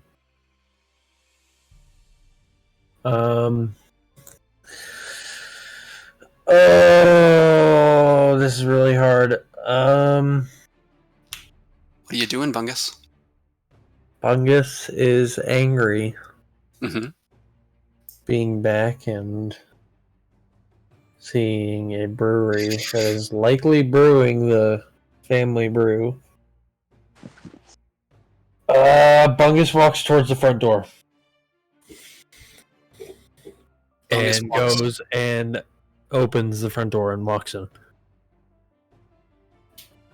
Bungus goes in and enters the front door. Does anybody follow him? What's your marching order? Damien behind Bungus. Yogu follows behind Damon.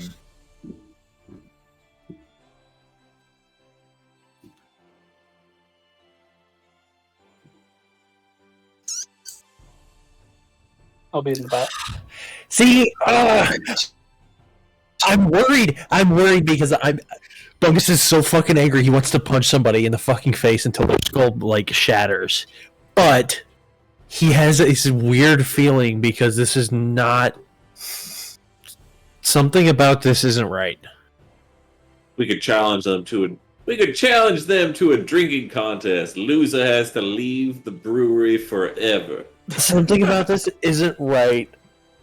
But Bungus doesn't have the wisdom to see through his rage. All right.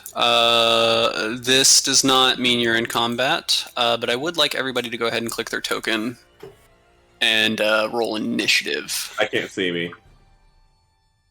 I'm God blind. We're on the bless far left of the America. screen. Everybody has fucking... Yeah, far left. I'm blind. Nah, far left.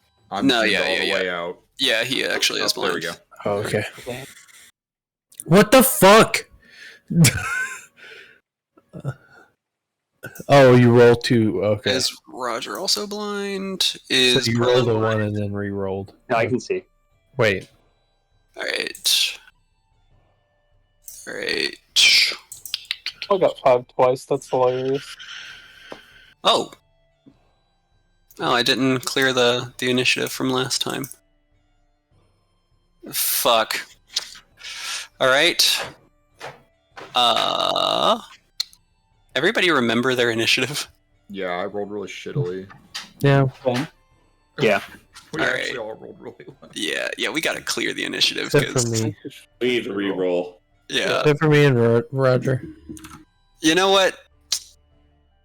Everybody can just re-roll. That we'll just Can I not take do my... that roll initiative. Oh. I mean, I'll take Yeah, that. roll now. Oh. Initiative, I'll Bungus. give Bungus advantage. You don't get your old roll, but you get advantage because DM flub. I got a 20. Man, my rolls. I'm still drastically upset. improved. I got a nat 20. Give me plot advantage. He wants dwarven. I will dwarven say, accuracy. Bungus, for plot, instead of plot advantage, I am giving the initiative starts at 12.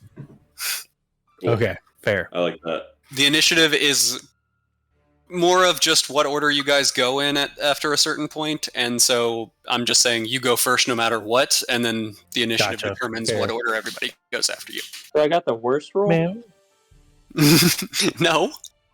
You tied for the worst roll. I got the worst roll. Alright. So. This looks like there's plants and stuff here, but I can walk through here and like As you are looking ahead, you have just entered kind of a little foyer. This is where you entered from, with all Wait, the liberal. or this. This opening that you see right here, there is a door right here. I literally slapped together the dynamics Okay. on this Wait. while we were talking in that 20 minutes at the start of the session. So Okay. yeah, so there is a door right there that you can see. I'm not seeing your pings. Well, I didn't ping. I just moved the door so that it would be clearer that there's a door over here. But nothing North, due north. This one. Yes, Okay. So this is the door to the bar. that is the door to the bar. Yes. Okay. I would like to go through the door. Calmly. Would you like to rage? Would you like to kick the door down? Is what I'm asking. Big metal door. No. All right. Roll a wisdom No. save for me. No.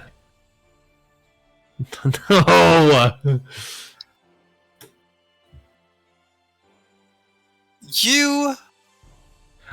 Can I not kick the door or slam the door open? I want to very You are angrily open the door. Yeah, you are struggling, and you just kind of you see every muscle in Bungus's body tenses up. He's the fucking he's the fucking That tense. meme where it's This is my one. Yeah, this is my one. Okay, I will survive this save and be rational. All right. I won't do it again. You get the door open, and you are gritting through your teeth as you enter the other room. You see a small little kind of a shop area. Bottles line the wall. You see EPAs. You see various types of coffee ales, coffee stouts. There's a pumpkin ale.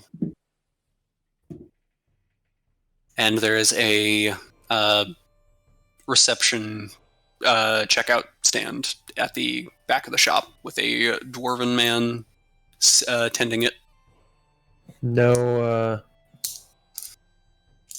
family ale looking.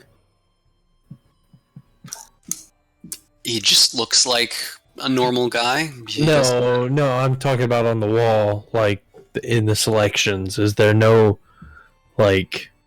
nothing stands out like a family ale? There is a standard I don't know. You've never given your ale a name, so but I whatever. guess, Yeah, whatever you would call your standard brew, that is an option there.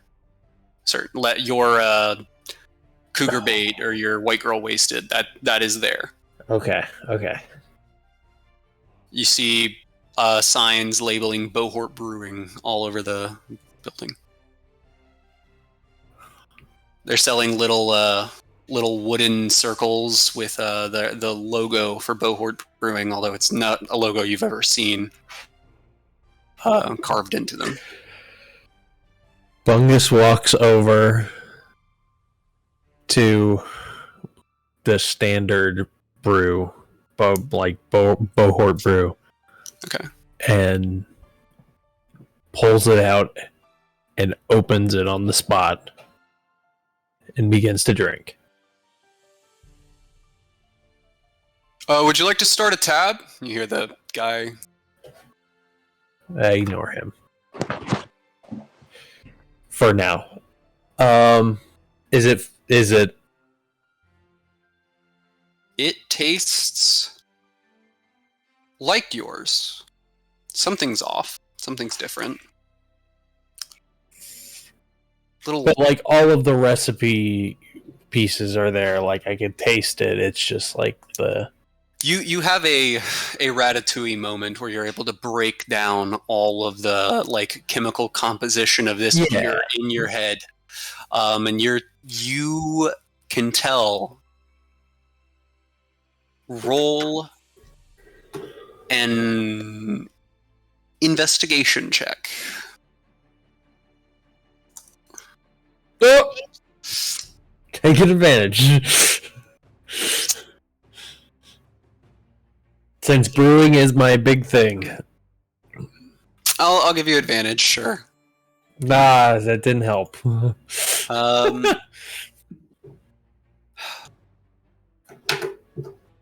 Honestly, after taking that drink, you feel like you didn't taste it.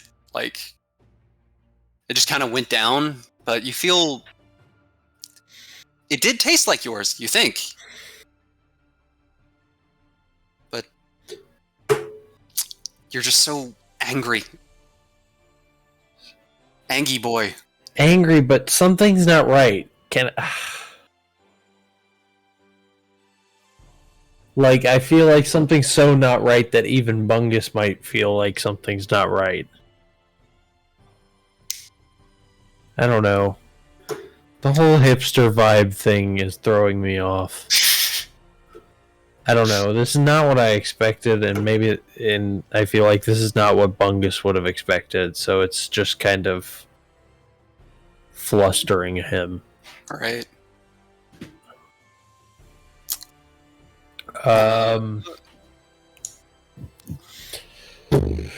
What was Bungus expecting? I don't know. I really don't know. Yeah. Yeah, well, yeah, something not merchandised and like well set up and Well, you do remember that the place that you bought this was like half a continent away. So they seem to be shipping in and out. oh. Wait. The place where you had gone to a bar and they had Bohort Brew on. Oh, okay. Yeah. Okay, fair. Okay. So I guess their operation is pretty big. Yeah.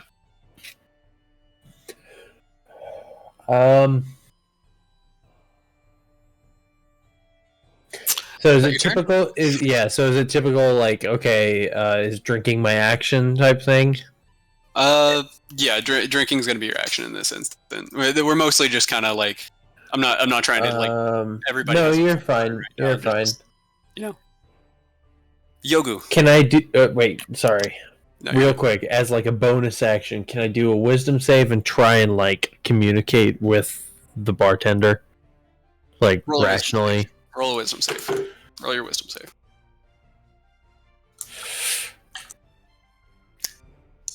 You just look at him. Like grit, like just get it through my teeth. Like you get 2 words. 2 words. Mm-hmm. If you want to think about it, Yogu, you're up. Okay. Is Uzia your own one word? Uzia? No, Uzia. Uzia. Although Yogu's not very smart, Sure. he is pretty wise, and he senses that Bungus is very upset about this place.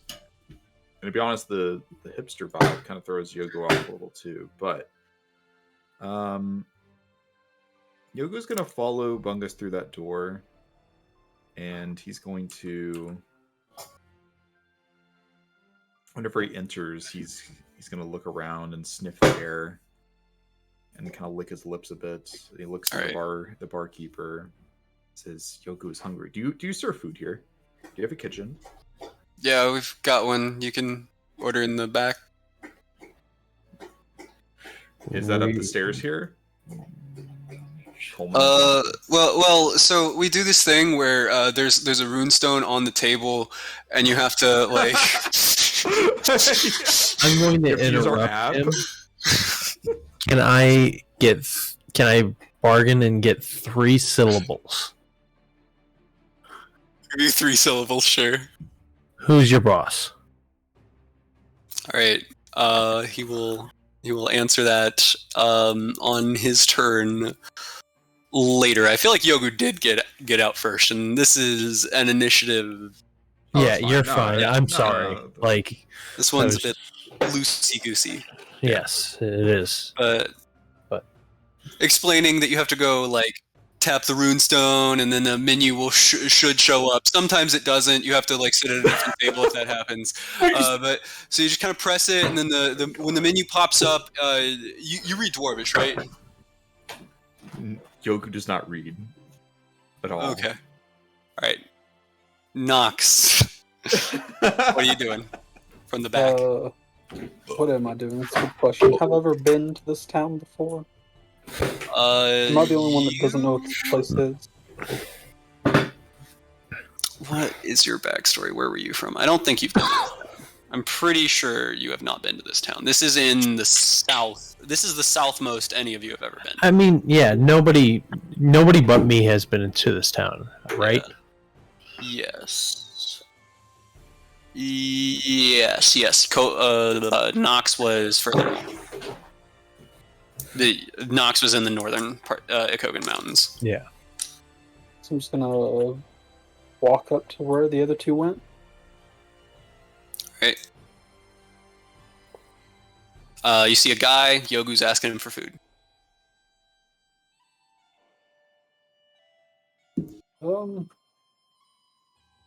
Not really much for me to do here.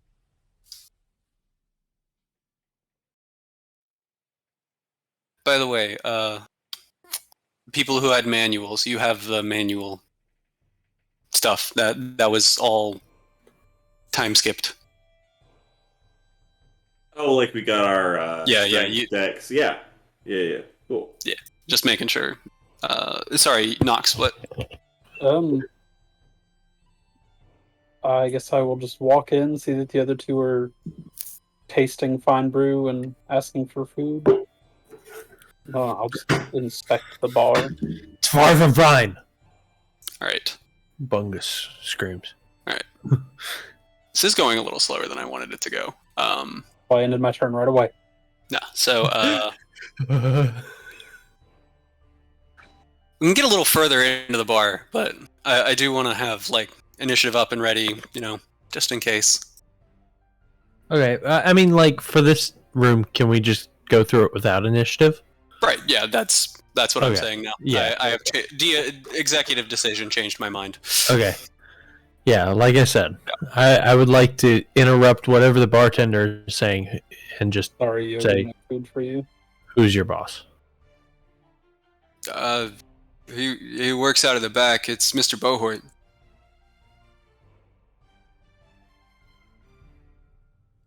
I mean, I could probably go get like my manager. I can go get him for you if you want, but No. Take me to Mr. Bohort. We're really not supposed to let customers on the floor, I grab him by his collar. No. Damien, you start walking up to grab him by the collar, and Bungus steps in front of him and begins to walk behind the counter. Look, sir, am like. Listen here. You're kind of giving me vibes. You haven't paid for that beer. You have said my last name twice now. Okay. And everybody but me in my family is dead. You are going to lead me to Mr. Bohort right now. This was my brewery. I watched this place burn to the ground. My entire family is dead. There is no other Bohort. Lead me to this imposter. And I would like to do. I'm not that. I'm not. You can roll super intimidation with intimidating. strength. With strength? Yeah. Okay.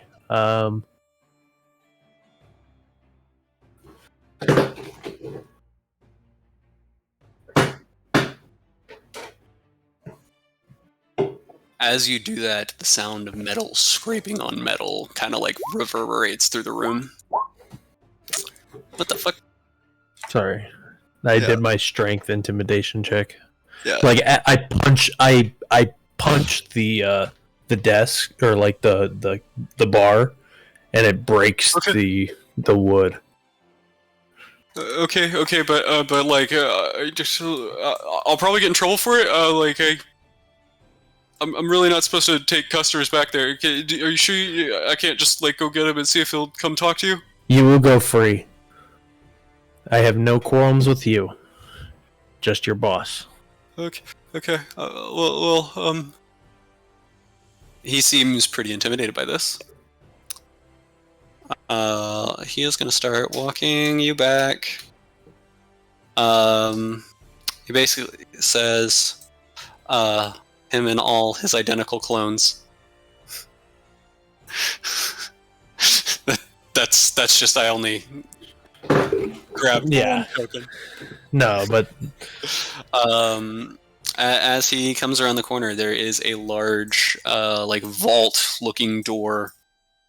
And you see two windows, and you can see like the brewery area behind it. Dynamic lighting. can I do a quick like perception or investigation check to like are these just empty crates and stuff, or like I accidentally backed out. Are they just empty crates and stuff, or is there like labels on the side of it, or do I see ingredients? Some of the crates would be labeled, some of them wouldn't. There would be like hops and stuff. I mean, yeah, like the basic stuff and everything probably out front, right. I Like guess. brewers. Yeah. Okay. Kit. Nothing like my old bar. No.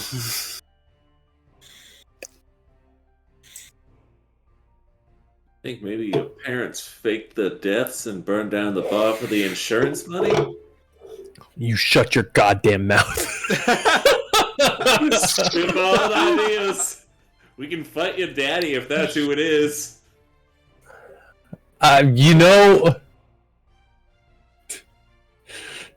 There is a plot hole. I never saw my parents like actually die. There was just reports that the wagon burned down and like they saw their bodies. So. A brewery is kind of a money pit unless you make it big.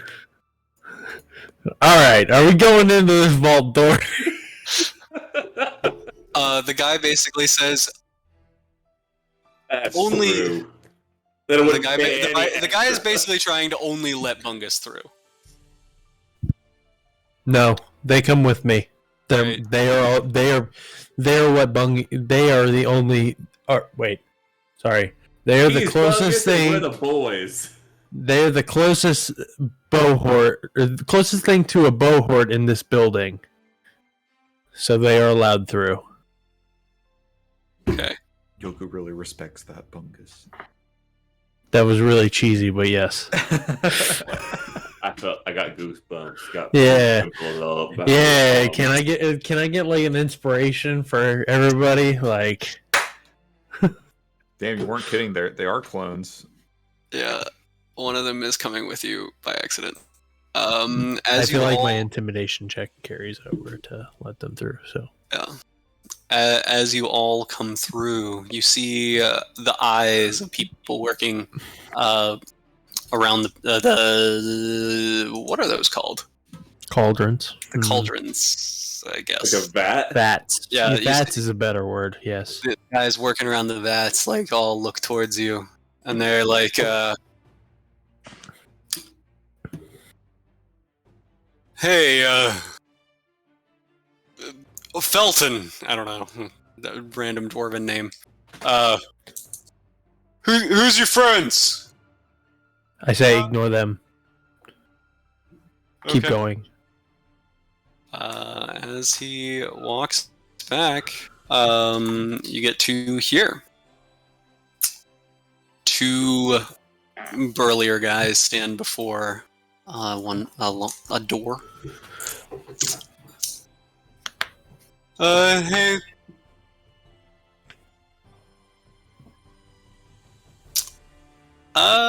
Roll. What's it called? Insight? Insight, yeah.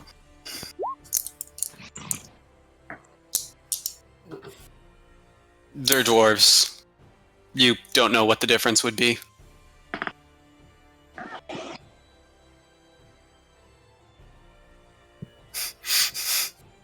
Except for All Bungus. dwarves look the same. Bungus does not wear armor. Exactly. All right. The guy standing out there is kind of pushes our little barista in the chest, and he's like, Boss doesn't want to see anyone right now. I think he'll make an exception for our man here, Bungus. Yeah. Yeah. Apparently, he is family, so he has time for family. as you say the name Bungus, you see the door slowly open.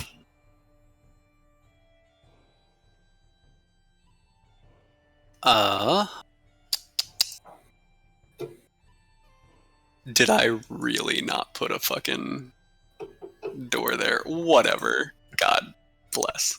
Grab us and move us into the room. Bungus would like to start moving into the room, like past the guards. As you do that, our barista runs the fuck away. Bungus, you move into the room. The rest of you, as Bungus enters the room, the door closes behind him. Oh. That's not very good. And I just start blasting. The rest of you all have long rest benefits. Marty? Thank you. All right. Bungus. As you enter this room, you don't know what you're expecting. But suddenly, it's almost like you're back home. The bar doesn't... It looks like the bar that you remember, the bar that you recognize. You're standing around. You're sitting, walking towards a desk. And the desk suddenly appears, and it's your dad's old desk. There are random pilings of all sorts of old books or whatever. He never threw a record away, and just let them pile up in a corner of his office, and it's all right there. There it is.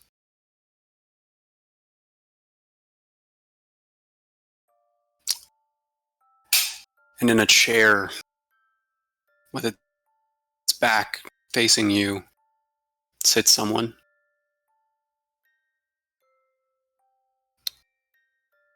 And as they turn, it's your dad.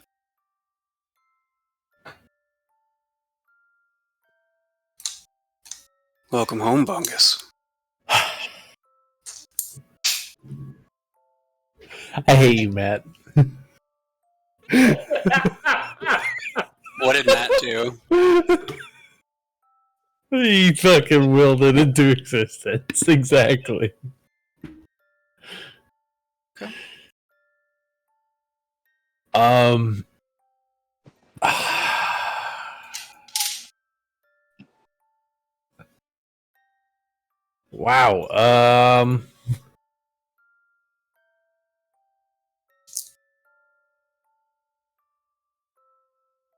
I am.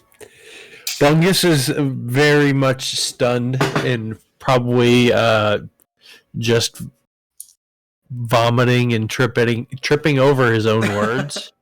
Like, just kind of like, what happened? Where's mom? What happened? What do you mean, what happened?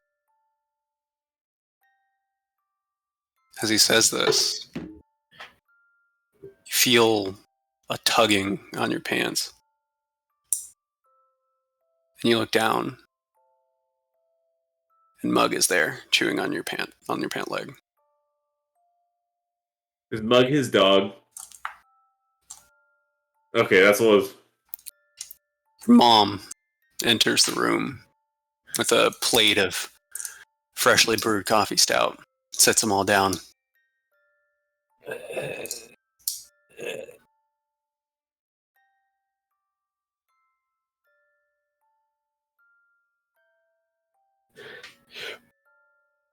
Bungus has just a complete mind melt. Just his whole world is just flipped upside down.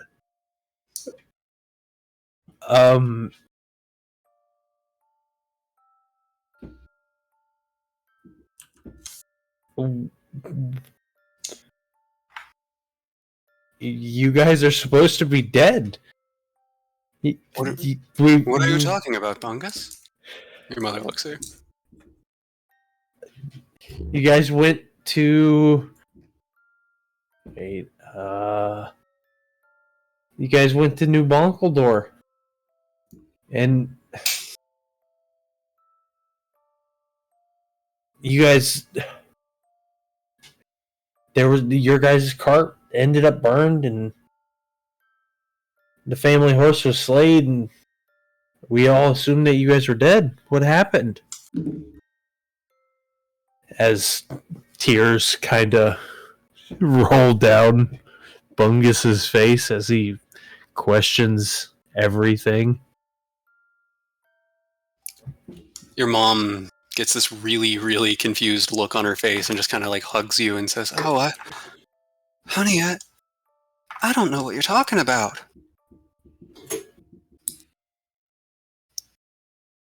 You look up, and your dad's face begins to melt. Yeah. It's like there's Slowly no at fucking first, way. kind of like almost looks like he's having like he just had a stroke or something at first, but slowly all of the skin peels away until all that's left underneath is this pale white skin. I guess I should have done a wisdom save, but With I dark failed every single one. So circles around pale, lifeless eyes. Black hair shoots out from behind.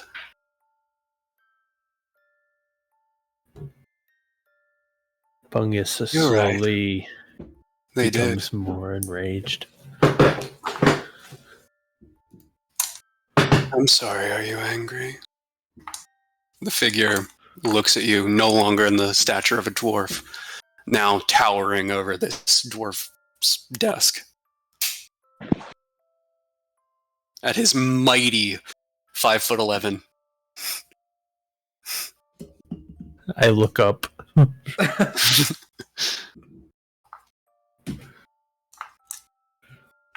Do you say anything to him? Do I recognize him? You've seen him in your dreams before. My dreams, but I don't recognize him as part of what you sent me, or associated with what you sent me.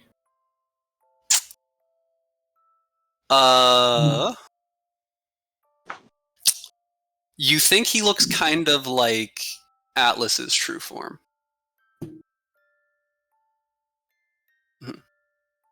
This is the guy from our Visions Under the Sea, correct? Yeah. Where he looks like that? Yeah. The one below. Okay, so he looks like the one below. Do I realize that, or does Bungus realize that? Bungus realizes that. Okay. I was hoping you would realize that, but Bungus is very Bungus and I are very confused. and angry. Angry, yes, but confused. Like, fuck. The figure looks. What at do you? and Yeah, says, like, what do you? What? Yeah. I was expecting you to say something. I'm sorry. I'm just like Don't it's more worry, of like a what's. Bungus is baffled what is going and on? confused, and as this figure like stands up, approaches you, he puts his hand on your shoulder, and he just says, "Your parents did go to New Bonkledor. Were slaughtered on the side of the road. But what if they weren't?" He leans in real close, gets down on your ear in almost a sensual way, and says, "Think about it." Suddenly, this room looks totally different. There's mechanical levers on the side. A nice desk, very firmly organized, sits before you. And a dwarven man wearing a white coat and hat sits facing you, writing in his notes. As he looks up, you see a large burn scar on the left side of his face, or left side of his face.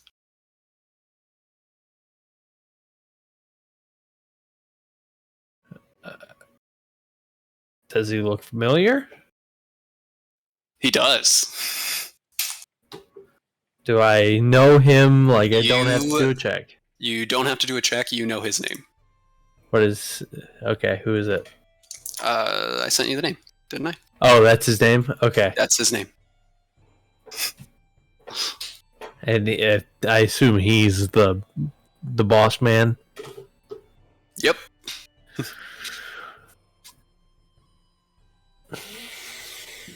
I had been going back and forth about making it like a cousin who had been running it or something.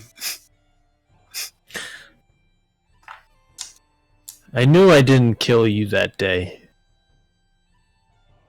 But I didn't think that you would come back and actually follow through after what happened. After what you did.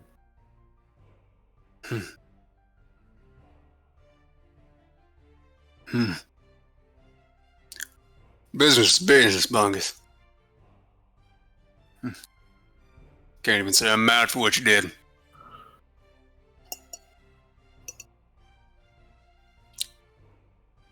But here in this location lied a good opportunity. And I'll be damned if I was going to let it pass me by. You know it's shit. I'm sorry? Your brew. You got it all wrong. I know you don't care. They buy You're it probably anyway. still making tons of money off of it. Well, it's your recipe. With And a you still fucked it little up, you addition. dumb shithead. Just a little addition. Some preservatives.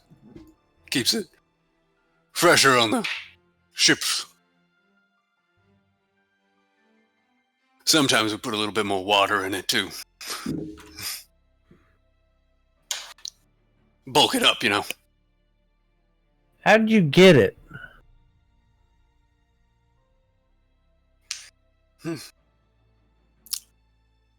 Well, I guess you never figured out why we started the fire in the first place.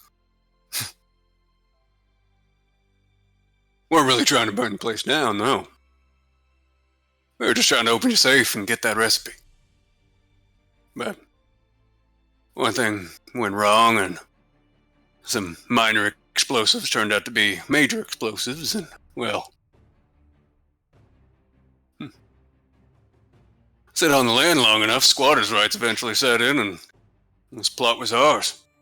Surprised you just got up and ran away. I thought you burned down in the place. Couldn't stick around after how many men I've killed of yours. Hmm. Yeah. But hired hands can always hire more.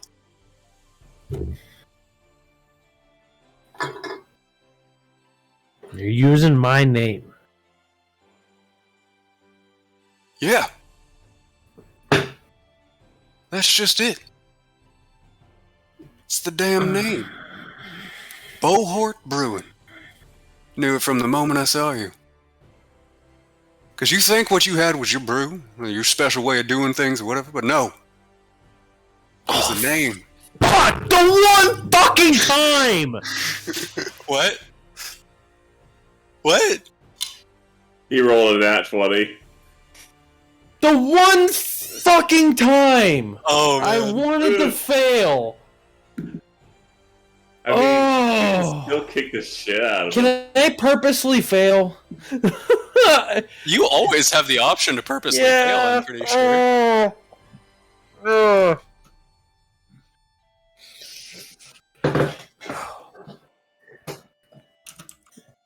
You, If I okay, here. a whole real quick before I even think about it. My boots make me pretty fucking fast. If I do a dexterity check and I beat his, can I just leap forward? Can I leap forward and attack him with like a surprise round?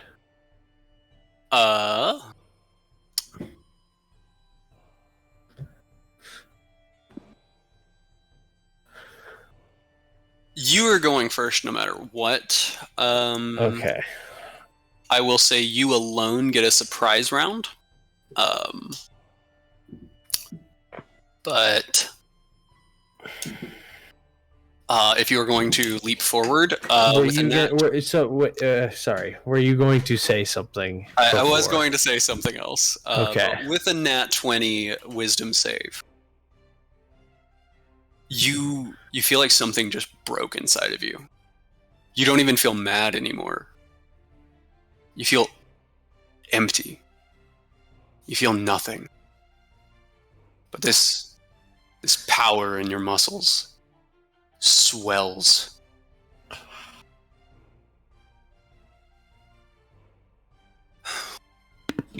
Alright. As you see him moving almost in slow motion. And you will get a surprise round. And for the next 10 minutes, add 10 to your movement speed.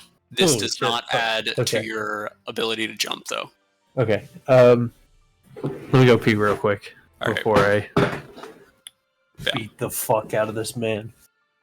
Anyone get the founder reference?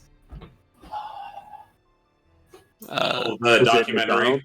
Yeah, the McDonald's documentary. Yeah, I guess it's not a documentary, it's a biopic.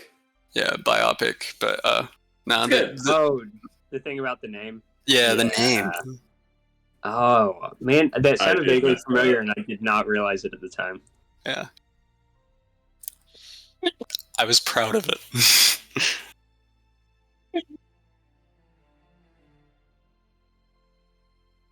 It's not actually a documentary; it's just a movie. Yeah. Yeah, no. It is. The idea is that, oh, I didn't care about the brew or the way you do anything. It's just the name. People will buy it for that. Yeah. But all right, it is 9:56. Probably not the best time to start a combat, but I will let everybody plan around and everything with our remaining time. I know Taylor's not here, and he was very excited. Some things took longer than I was hoping, but... Just leave a message in Discord. Get fucked, Taylor. We're going to bed. Get fucked, Taylor. Yeah. Oh, shit. That's whispered. Oh, did you whisper me that initiative roll? All right. The whisper... No, I rolled 2. The first one wasn't. The second one was. Yeah. So we're not going to start combat tonight. We'll start it next week. Can I get one round? I will give you your one surprise round. Okay, cool. Thank you. I wanted to get this combat in tonight. How tall are the ceilings? It's a brewery, so like... Let them be like 12 to 15 feet. Oh, like, we're in an the office. We're in an the office. It so will like, be.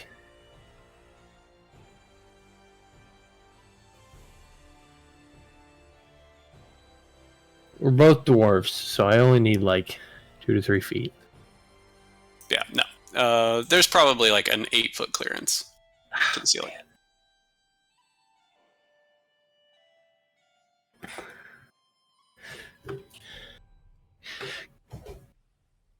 Quick, to private. To private? Okay. To private. Okay.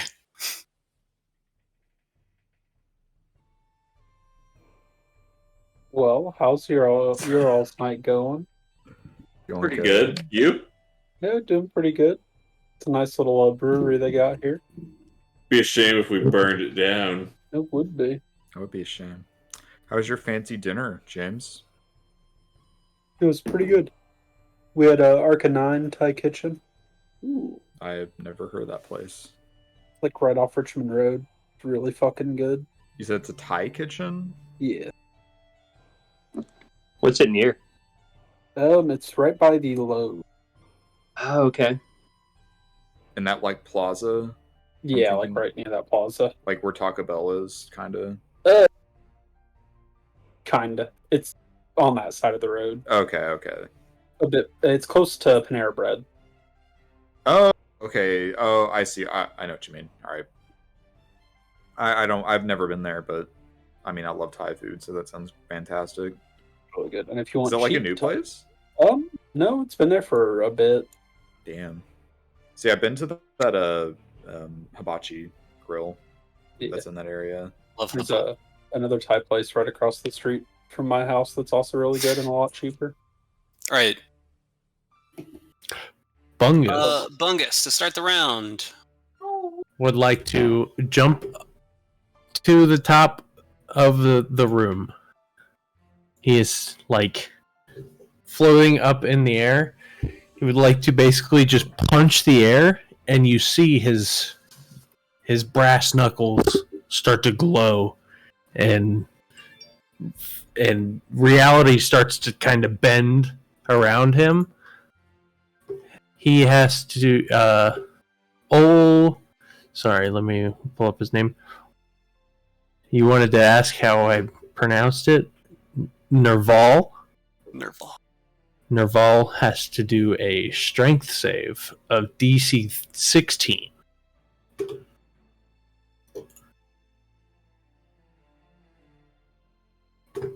That is a nat 1. Oh, man. Nerval is pulled towards me, straight towards me, as I do a unarmed strike. And that, I assume, will hit. It does 9 damage plus... 22. Will 22 hit? 22. 22 hits, yeah. Don't fucking do that to me. Does it count as 10 feet? How much he was pulled? Yeah. Yeah, okay. So an extra 1d8, so it takes an additional 3. along with that, he is pushed back down So how to much the is that ground. total? That is oh wait. Hold up. Sorry, yes, I would like to retcon because I am. Yeah, no, you've been enraged, dude. Yes, I guess I am. I am. The whole Raged. wisdom save, you transcended rage. Like, yeah, Yes. you're in rage. So that is plus 2 plus 4. So 13, 16 damage. All right. He is pushed down to the ground per flavor, per DM. hmm With my extra attack, I would like to use another Gravity Buster charge. He has to do another DC 16 save. 15. He fails that one. Yep. So he takes another. I miss. 11 misses.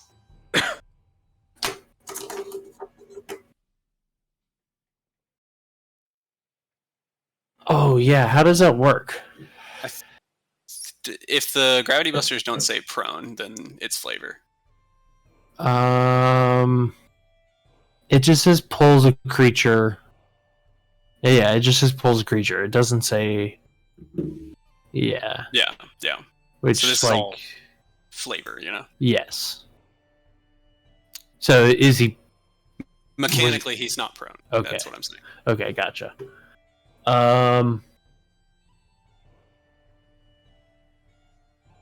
Can I do it one more time? I guess I missed. I guess I missed. Yeah, So I have to. I'm gonna bonus action flurry of blows. Use a key point. Yeah, you have the second part of your gravity influx part of it is like burn a Yes. charge, knock it prone. Yes. So I'm going to. Oh, okay. Yeah. No. Well, I was talking about like the. Yeah, no. You were talking about the the volleying. Can I if I hit him one more time, can I volley him and then hit him with my second one? Yes. Okay, cool. Sorry. My D&D Beyond crashed. I'm going to attack. Does a 19 hit? No. Wow. Oh, wow. As you reach out to hit him, he throws his arm up and blocks your hit. Well, I With- get Frightening speed. another one, and then that one doesn't hit either. Damn. All right. That's. As he I'm going. moves to block your other hit, you see fire grow through his fingertips. Is that your turn? So we're in the. Wait, no. So he failed. You're doing a like DBC Okay, so- in air clash. Yes. So he's in the air. I can still jump down. Like I fall down to the ground and I'm fine, but he's Right. still up in the air. He's still 8 feet in the area. Yes. But- does he fall on my turn or does it just wait? That would be on his turn. Okay. Yeah, that's my turn. I can't do anything else. So. Right. Oh, Good. does he get an advantage or like a or opportunity attack? Or Not when he's in the air. okay, cool. Yeah. All right. With that, we will pick up this combat in the brewery tomorrow, or not tomorrow. Next week. Damn, it would have been a lot cooler if I would have hit a couple more. But Good times. sick. Me too. Alright. Fun session. I'll catch you all later. Catch you later. Excited to see. Hey guys. GG's. Bye. Big